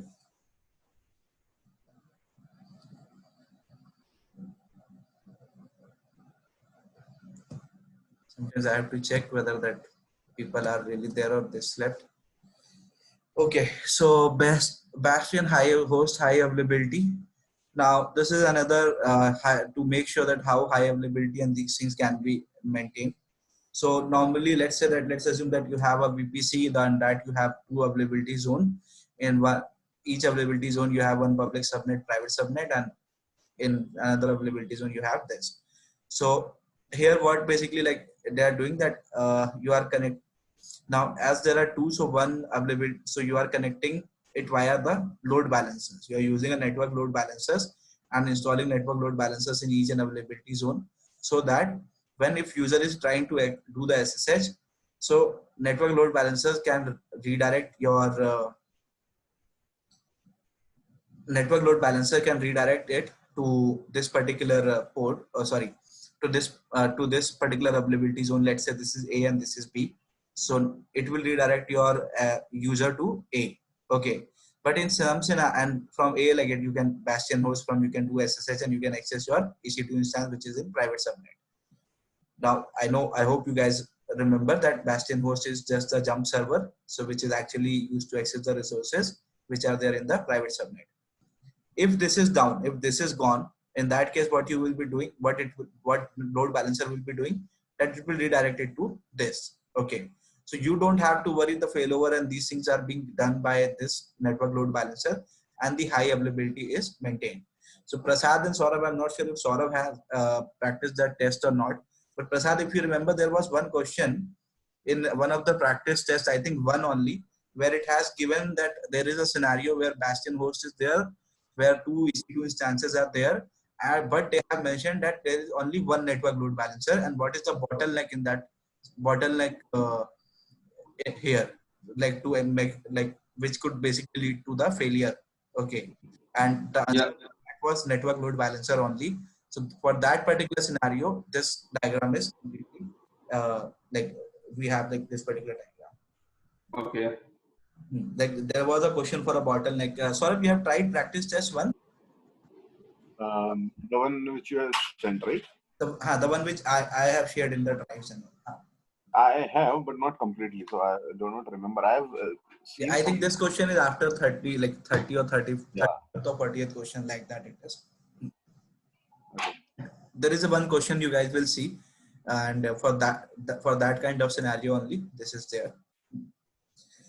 Now EC2 instance high availability. So before that, I would like to ask anyone that again, my answers would be first from the Abhijit, Nisha, and Palumi, then moving on to Prasad and Saurabh. How can you configure EC2 instance high availability? Now, guys, I want the answer from you guys, Nisha, Palumi, Abhijit, anyone of you.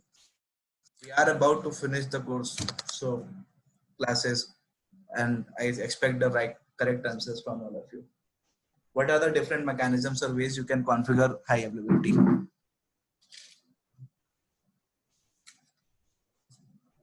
Can have one public instance created, and which will listen on the port 22.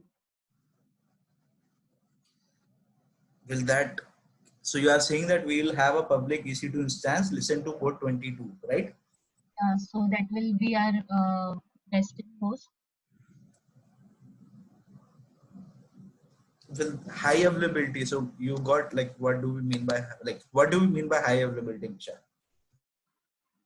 Okay, so we will have the elastic load balancer configured. What benefit elastic load balancer will give to me? It will route the traffic equally to all the subnets. To all the subnets. Okay, no problem. You are right, but not completely, but you are right. That load balancer is one of the option. But if I have one EC2 instance configured in my environment, will it give me a high availability? I'm expecting answer No. only from Nisha. Okay, anyways, someone has answered it. No problem. Okay, follow me. Any other criteria? One is load balancer. Any other way we can do that? Uh,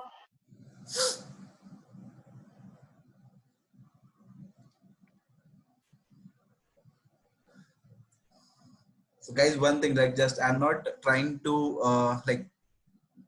make, like, just don't think that I'm trying to humiliate anyone or do anything here by asking questions or something. It's just for understanding that you should understand, and we should keep revising the session.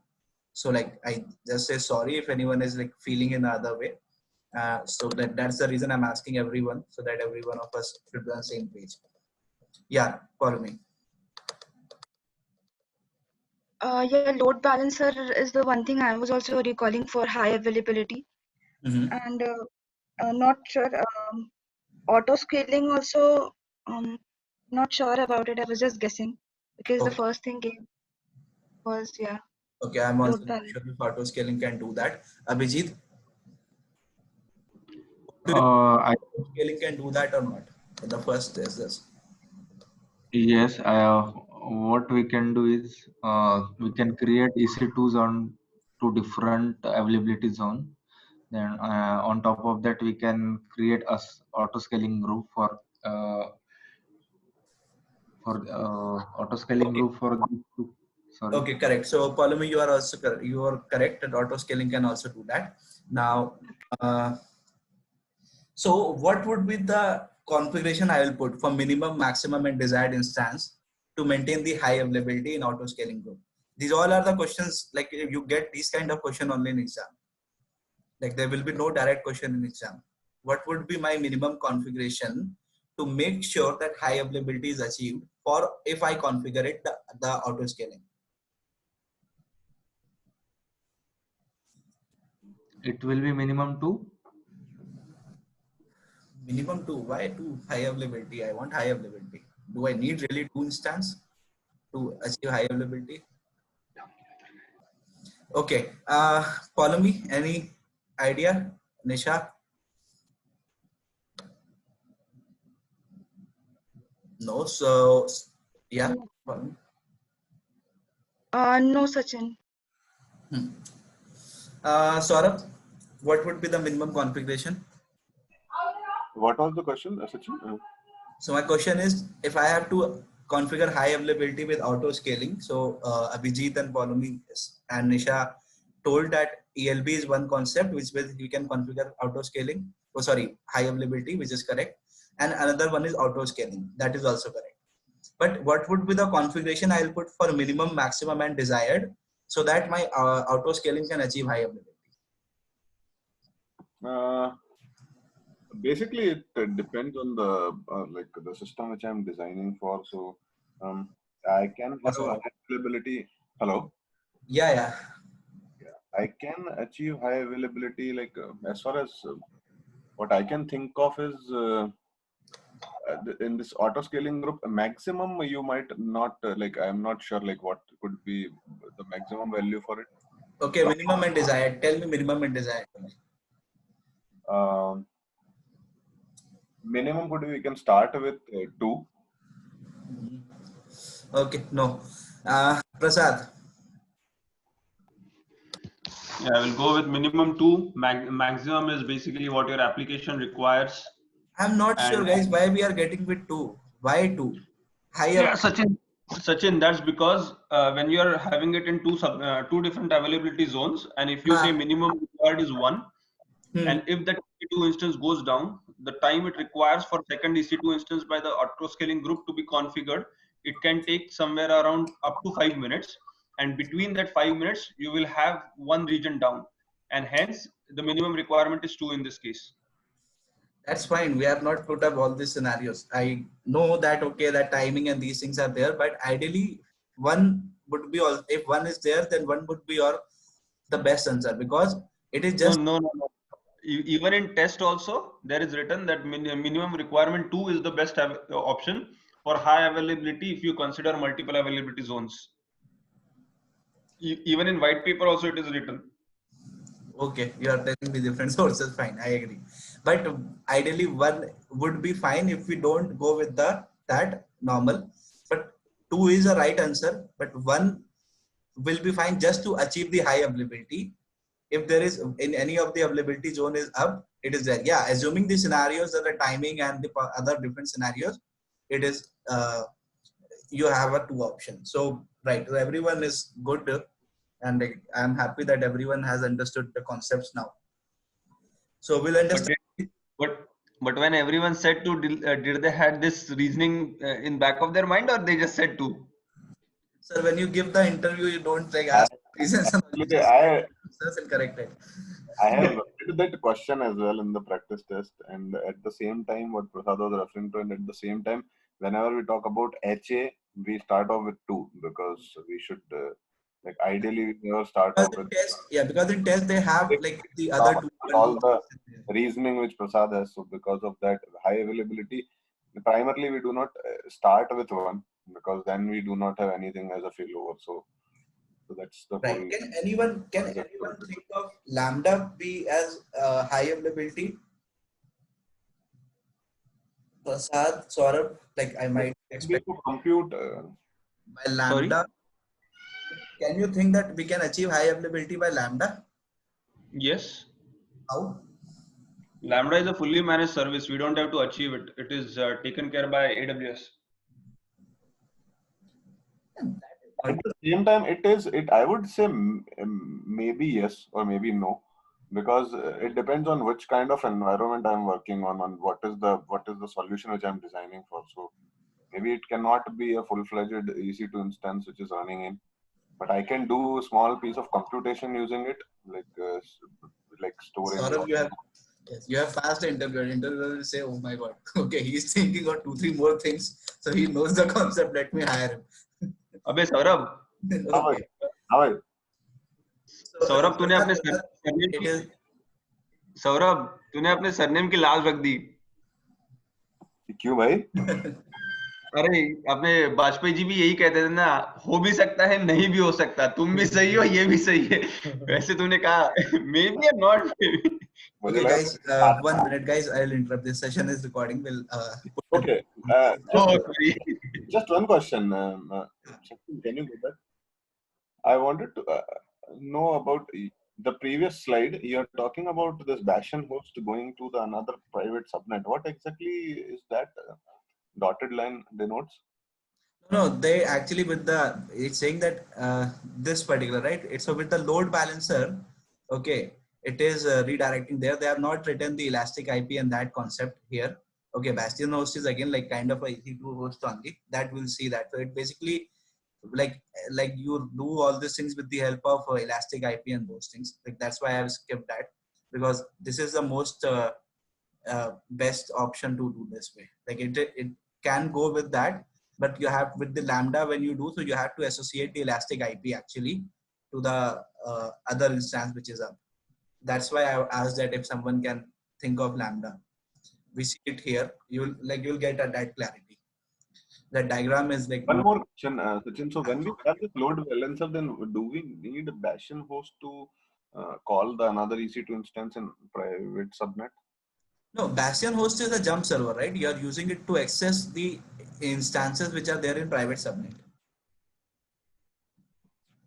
Okay, so you are saying that if I have a client is accessing me via like a load. If your instances are in private subnet, and then you are using Bastion host, so in that case, the bottleneck will be your Bastion host, right? Because in public subnet, my Bastion host is there, so you cannot like log into your private subnet, or you cannot access to your EC2 instance until unless your Bastion host itself is available.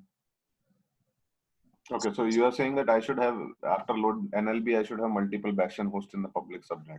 Yes, you can have that. Yeah. Okay, let's see here. So we have client here, like he's trying to access one particular EC2 instance. Normally he accesses EC2 instance, a normal process. He is monitoring via CloudWatch event. Alarm is being sent. That's a normal scenario. And Elastic IP is associated with this particular EC2 instance. But to maintain the high availability, what they do here, what they say is that you can do one way is that you can write one Lambda function, which will basically monitor via CloudWatch event and see that if your instance is terminating or if this instance is going unhealthy state or whatever it is, then in the code, like Lambda is like you write the Lambda functions and the code also. So although it is managed by AWS, so what it does that it will start another instance which is like in the different availability zone and attach that particular Elastic IP, because as soon as it terminates, so you have to release this Elastic IP and you have to attach the new Elastic, that's the same Elastic IP here, so that users will not face issue, because your Elastic IP address is one which will be fixed, and when they will log in, so they will go to the another instance, the standby, or when it fails, so the automatic failover here happens completely. So this is how you can achieve the high availability via Lambda. So by attaching the Elastic IP, by as soon as your instance terminate or some issues happen, it will keep on checking via the CloudWatch event and attach the Elastic IP to your standby instance. I hope. But Sachin, in case of if you expose the service by giving an load balancer DNS, then you don't require the Elastic IP, right? Because then Right. probably people. Yeah. Sorry. Yeah, you don't require that. Okay.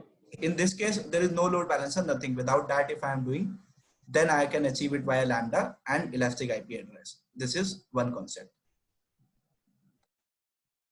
Auto scaling group. So it is 111 is desired here because it's saying that for a particular availability zone it is there. So it will again like with the here it is doing it with the help of the again the EC2 user data. It is attaching the Elastic IP. The same concept it is doing based on the tags and thing. EC2 user data, it will release the Elastic IP address and attach it with the, because auto scaling will create a replacement EC2 instance. But from exam point of view, like you get the option only there as 2, you don't get 1. So don't worry about that. But normally this is the ASG setting which you do, so which can achieve the high availability. But there are certain scenarios as others have mentioned also. Based on that, we prefer to choose the 2 option. But this is the one which is there. Now this is with the EBS volume. So with the EBS volumes also you can do that. And so how you can do that, we know that there are for the auto scaling group, you have the auto scaling group and EBS together.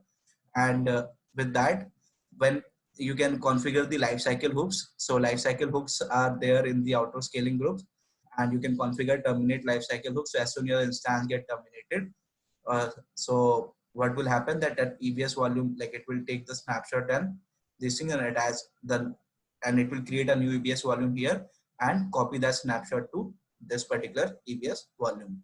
Remember guys, every time in the exam, it is a very confusing question. They give you the option as copy the snapshot to the another EBS volume or create a EBS volume and then copy the snapshot. So you should first create and then attach or the snapshot.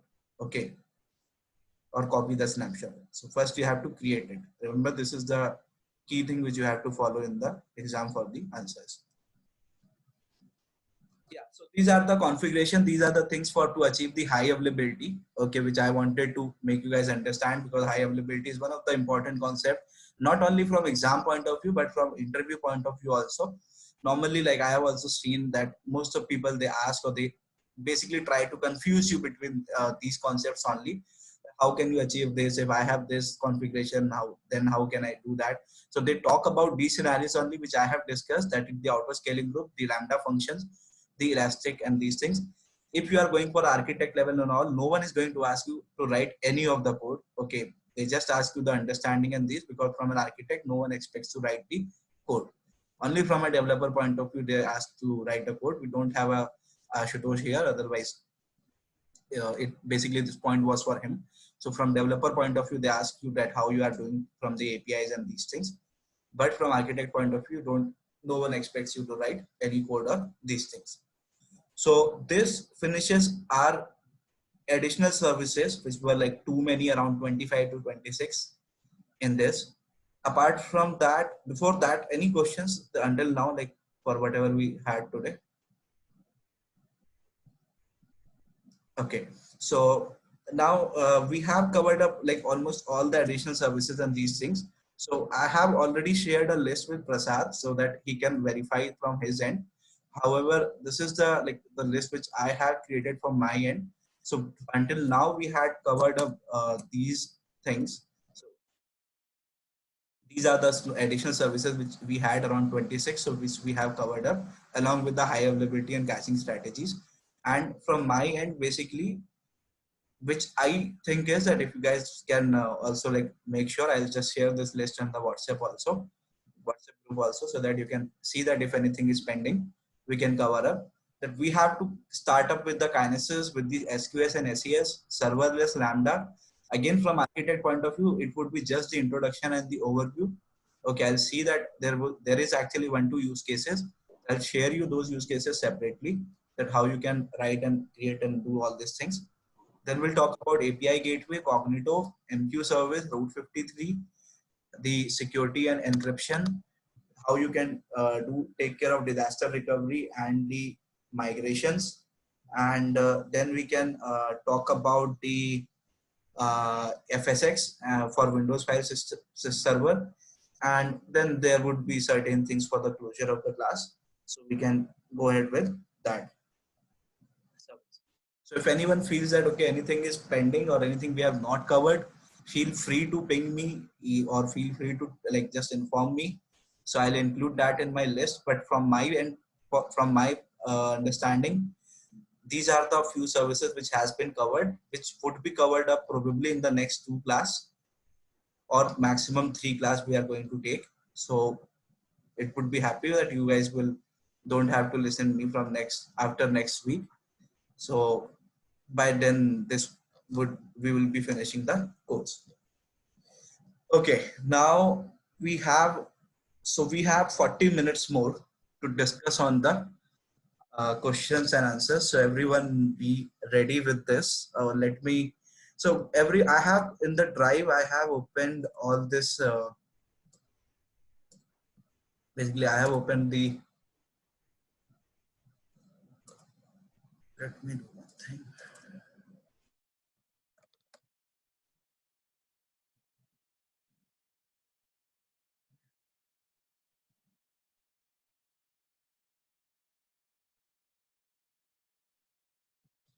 So almost all the things have there in the drive.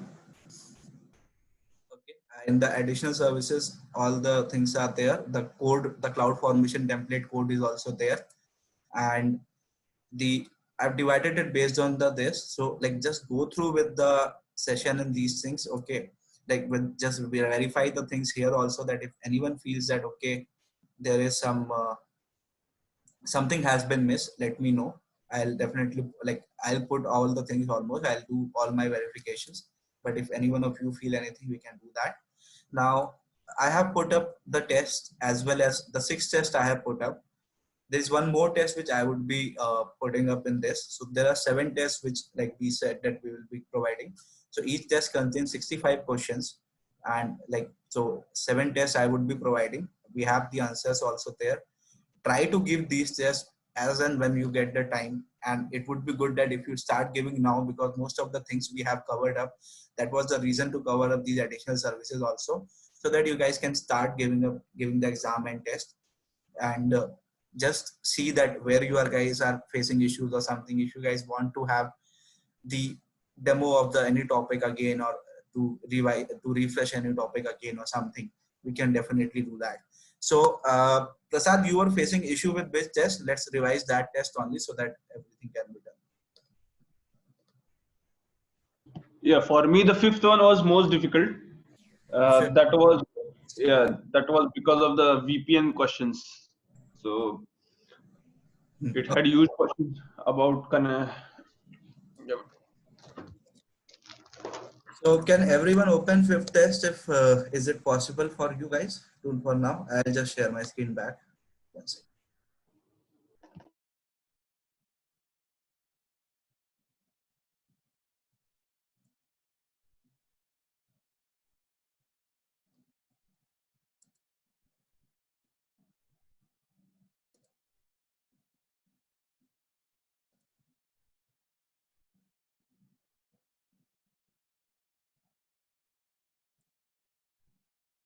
Like it's not important that if you, like it's not mandatory that you guys open that exam. I'll share my screen. Just give me a moment.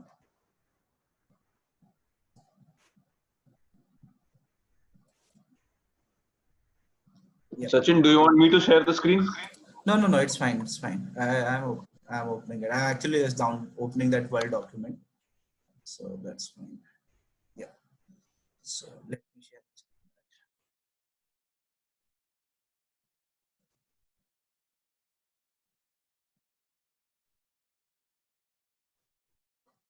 Okay. I hope you guys can see my screen now. Yes, we can. Okay. So let's start. Prasad, let me know if your first question. Like I hope your first question was not wrong. My first question was wrong. Wrong. Okay. Then okay. So who would like to go first with the first question?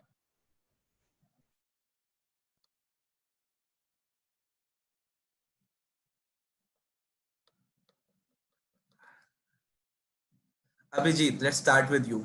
Okay, so it says that you are working in a global pharma firm, which is having its head offices in Washington and branch offices in Chicago and the Paris. Now, the firm has a two-tier intranet website, which is deployed in US East 1 region and database server deployed on premises. So by now what it says that it has head offices in Washington and there are some branch offices in Chicago and Paris. So we have a tree created: head office, Chicago, Paris. Now it says that it is a two-tier account in US East 1 region. So means uh, there is one website one which is deployed in US East 1 region and database servers are deployed at on premises at head office, means at the Washington. It has a direct connect link to VPC and it is connected to Chicago and Paris via WAN links. Who has a direct connect link to VPC? Washington has a head office has a direct connect to VPC. And it is connected to Chicago and Paris via WAN links. While each of these offices have separate internet links from local ISP. So means Chicago and Paris have different ISPs also. They face link outage issue with WAN link that are resulted in isolation of branch office from the head office. They're looking for a cost-effective backup solution that could be set up quickly without any additional devices and links. So what we have to achieve is that we have to create a kind of a backup link for them, a backup solution for them, so that like they will not face any issue or something in kind of any disaster. So what would be the suitable connectivity option? Okay. So guys, I'll give you 1 minute to read the question.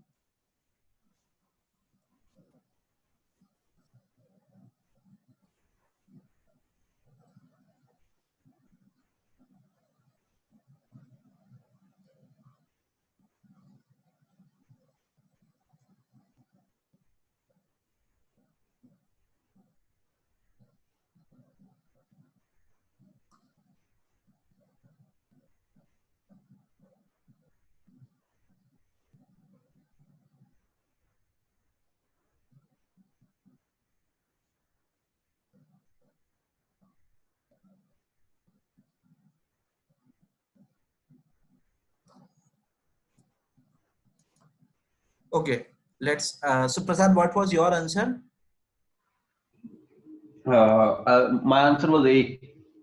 Okay, so Saurabh, what do you think, like what would be the answer?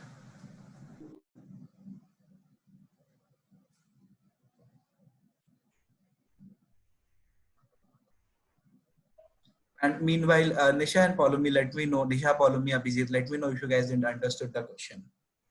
Yeah. So Saurabh and Prasad, they have already started, guys, for the practice, and they are like Prasad is always like in the top, and he is at the top. So he has practiced almost like 5 practice tests. and Saurabh is also doing. So like you guys also start doing.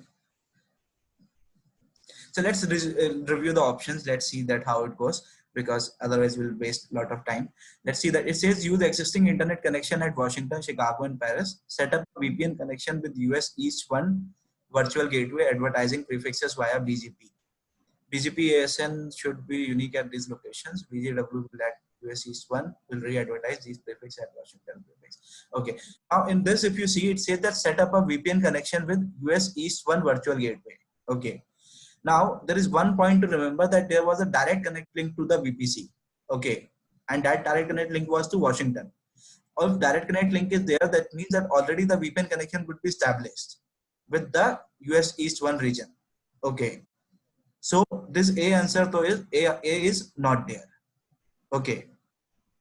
Now let's see the second one. It says that use existing internet connection at Chicago and Paris, set up a VPN connection. Okay. With and again all the other things are the same. Okay. So mainly the last second two lines now, this second and third line is like just to fool and confuse us. Okay. To be honest, I also don't know why BGP, ASN, and what all things are there. These all are networking concepts. So let's forget that we don't know all this. But we are getting the answer from the first one only. I think that B would be the answer, because Chicago and Paris doesn't had any connection with the VPC here. Okay, it says that they are connected to this. Washington is connected to Chicago and Paris, but they are connected via the WAN links. Okay, so here we can, it's saying that it's a set up a Chicago and Paris, means it is talking about the VPN cloud hub and these kind of a concepts. Let's review the third. It says using existing connection between this at this and EU West 3 prefixes via BGP this, BGPW this, and this will have US East 1 having connectivity at the Washington corporate head office. Means again virtual gateway at US East 1 having connectivity. Okay. Using existing internet connection at Chicago and Paris, set up a VP connection with virtual gateway at US East 1 and EU West 3. So one thing I'm not sure that why we have to create two VPN connection here, which should not be like, it should go ahead with only one. If we are connecting up with one, that is because we have to, at the end of the day, we have to connect with Washington only. So I don't think that this would be there. Then the last one, using existing internet connection at Chicago, set up a this for at US East 1, while for Paris set up a VPN connection at EU West 3. So this to here only one, because we have to connect all like together, and here it is connecting Chicago at a different and Paris at a different VPN. So B is the correct answer for this. The reason for the B, because it is actually creating the VPN cloud hub. Okay, it is creating the VPN cloud hub, and then all that will basically together interact with your Washington office. Prasad, are you clear that what is the thing? The option A is not there. Washington office is already having a direct connect link. Yeah. C, because again Washington office is there. Okay, so Chicago and Paris, like they should set up the connection with US East 1 region only. Okay, not with EU West 3. Okay, D is because Chicago, and it is connecting the offices, but it is connecting Chicago and Washington together. That is at US East 1. But Paris, it is connecting with a different one only. But Paris also to connect with Washington only. So 3 I have eliminated. So B is the only option. Okay. Okay, a bit easy question. I would like Nisha to answer this question first. So question number 2. So it says that you have a lifecycle rule for S3 objects, S3 buckets that archive the objects to S3 Glacier storage after 60 days. Now, archive log are no longer needed after 1 year. How would you configure the S3 bucket to save more cost? Oh my God, so easy question they've asked. So this would answer this question first.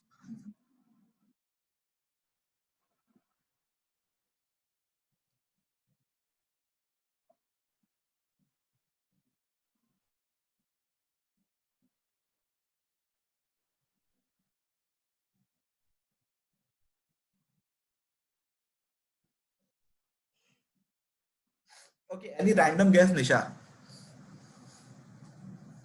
Could be Could be A. A. Okay, and okay, I'll not. Okay, let's not go into the reason. It's fine. But what are you thinking? Like just for you, let me ask you. Without that, it is bad. Why you are thinking A or just a random guess you are putting? Uh,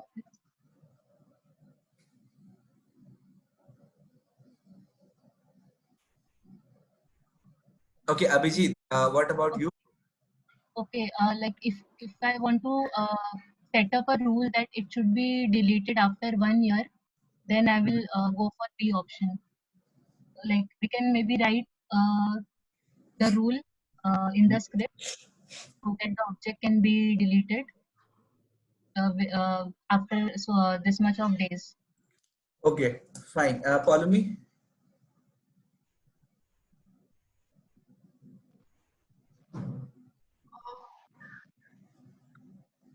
Not sure, Sachin, exactly. Random guess.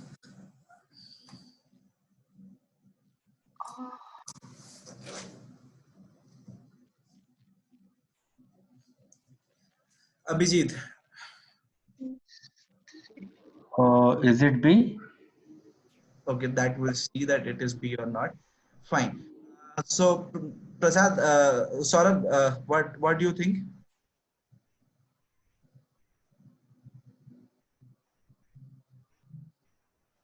Guys, a very easy one. Okay. Like I also not read also A or C, D, what is written. That actually is a bad practice, but I'll not go and read also.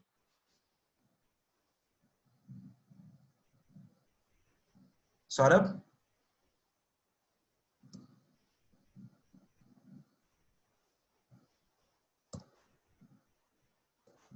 Okay, Prasad, you tell. Yeah, B. B. So yes, B is the option because you know that create in S3 the life cycle rule. Okay.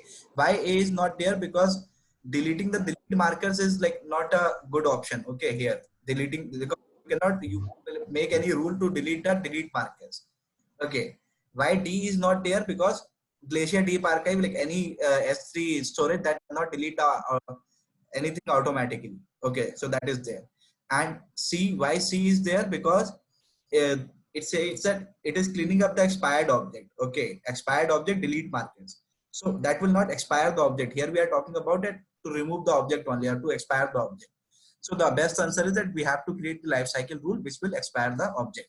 Okay, so without moving to the next to the random question, Prasad, what was the other like which was wrong for you? Let's first cover up that. Yeah, fourth one. Fourth one. But I'm just thinking why it was wrong. Yeah, life Okay, cycle rule. so what is fourth is related to Lambda, right? Yeah. Yeah. So fourth one is saying that a famous mobile brand is launching its much awaited mobile phone on Christmas. Wow. IT team managing their website is expecting a huge surge in the traffic. Okay. Now web applications are deployed in a multiple region. That is fine. High availability and things are done. Wanted to prioritize their platinum customers in US East 1. Wanted to prioritize their platinum customers in US East 1. An important point here. Over new global customers to give them professional treatment for selection of various models of mobile. Lots of stories. The IT team wants to infrastructure to handle huge amounts of traffic without any impact on latency to global users. Which of one would be the cost-effective design solutions which will meet the requirement?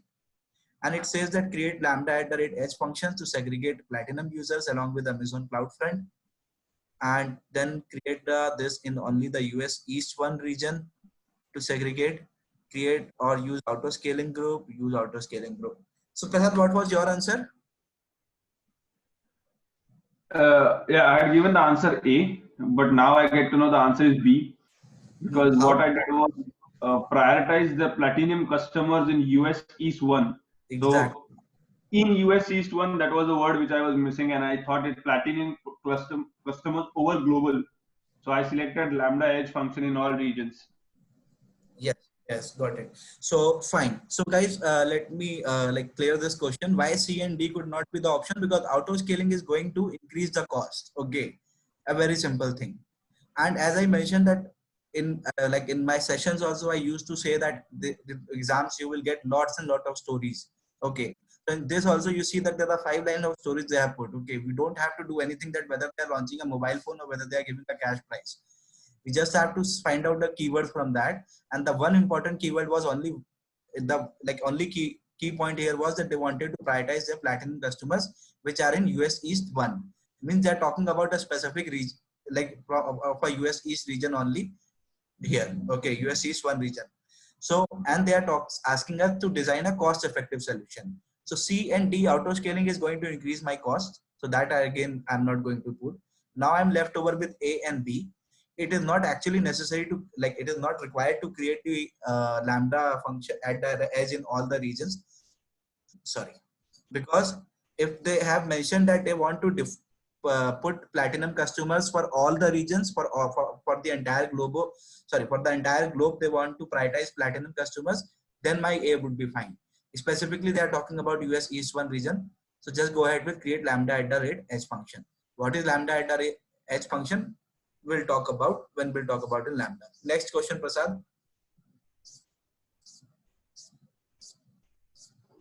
Fifth one.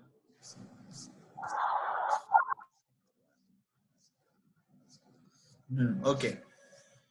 Fifth one, it says that you are working for a global software firm having offices in various continents. Okay, the very pre-sale team needs to provide a new application demo to prospective customer. Okay, for this they are looking urgently for a separate temporary connection between 3 regional offices at Sydney location, Sydney, London, and Tokyo, and demo VPC at the US East 1 region. Also, should there be connectivity between these offices for data synchronization? My God, you are planning to set up a VPN connection from these offices to virtual gateway at US West 1. You have arranged internet links along with routers at each regional offices and VPN parameter list. What are the factors required to meet this connectivity solution? Now, if you see this question, it talks that you have to give some demo, okay, which is the overall the summary of this question. Now, to give that demo, they are asking you that to create 3 different connection mainly between Sydney, London, Tokyo, and your demo VPC, which is already in the US West 1 region. Data sync and all this thing should be there between all the offices. So between Sydney, London, and Tokyo, and demo VPC used there, and you have to set up the VPN connection at US West 1. That is where your demo VPC is there. So let's see the answer. So Prasad, what was your answer? Yeah, my answer was B. That is, no overlapping connection IP pool should be configured. Okay. And A.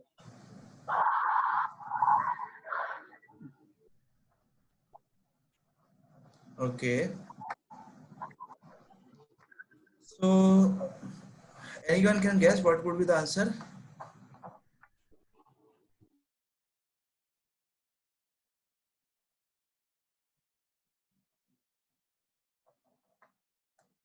I hope people were not thinking that these are things we have not at all taught only. Because I know these could be this could be the thing. No, Saurabh. Sachin, Looking at the question, when are you going to start the course again?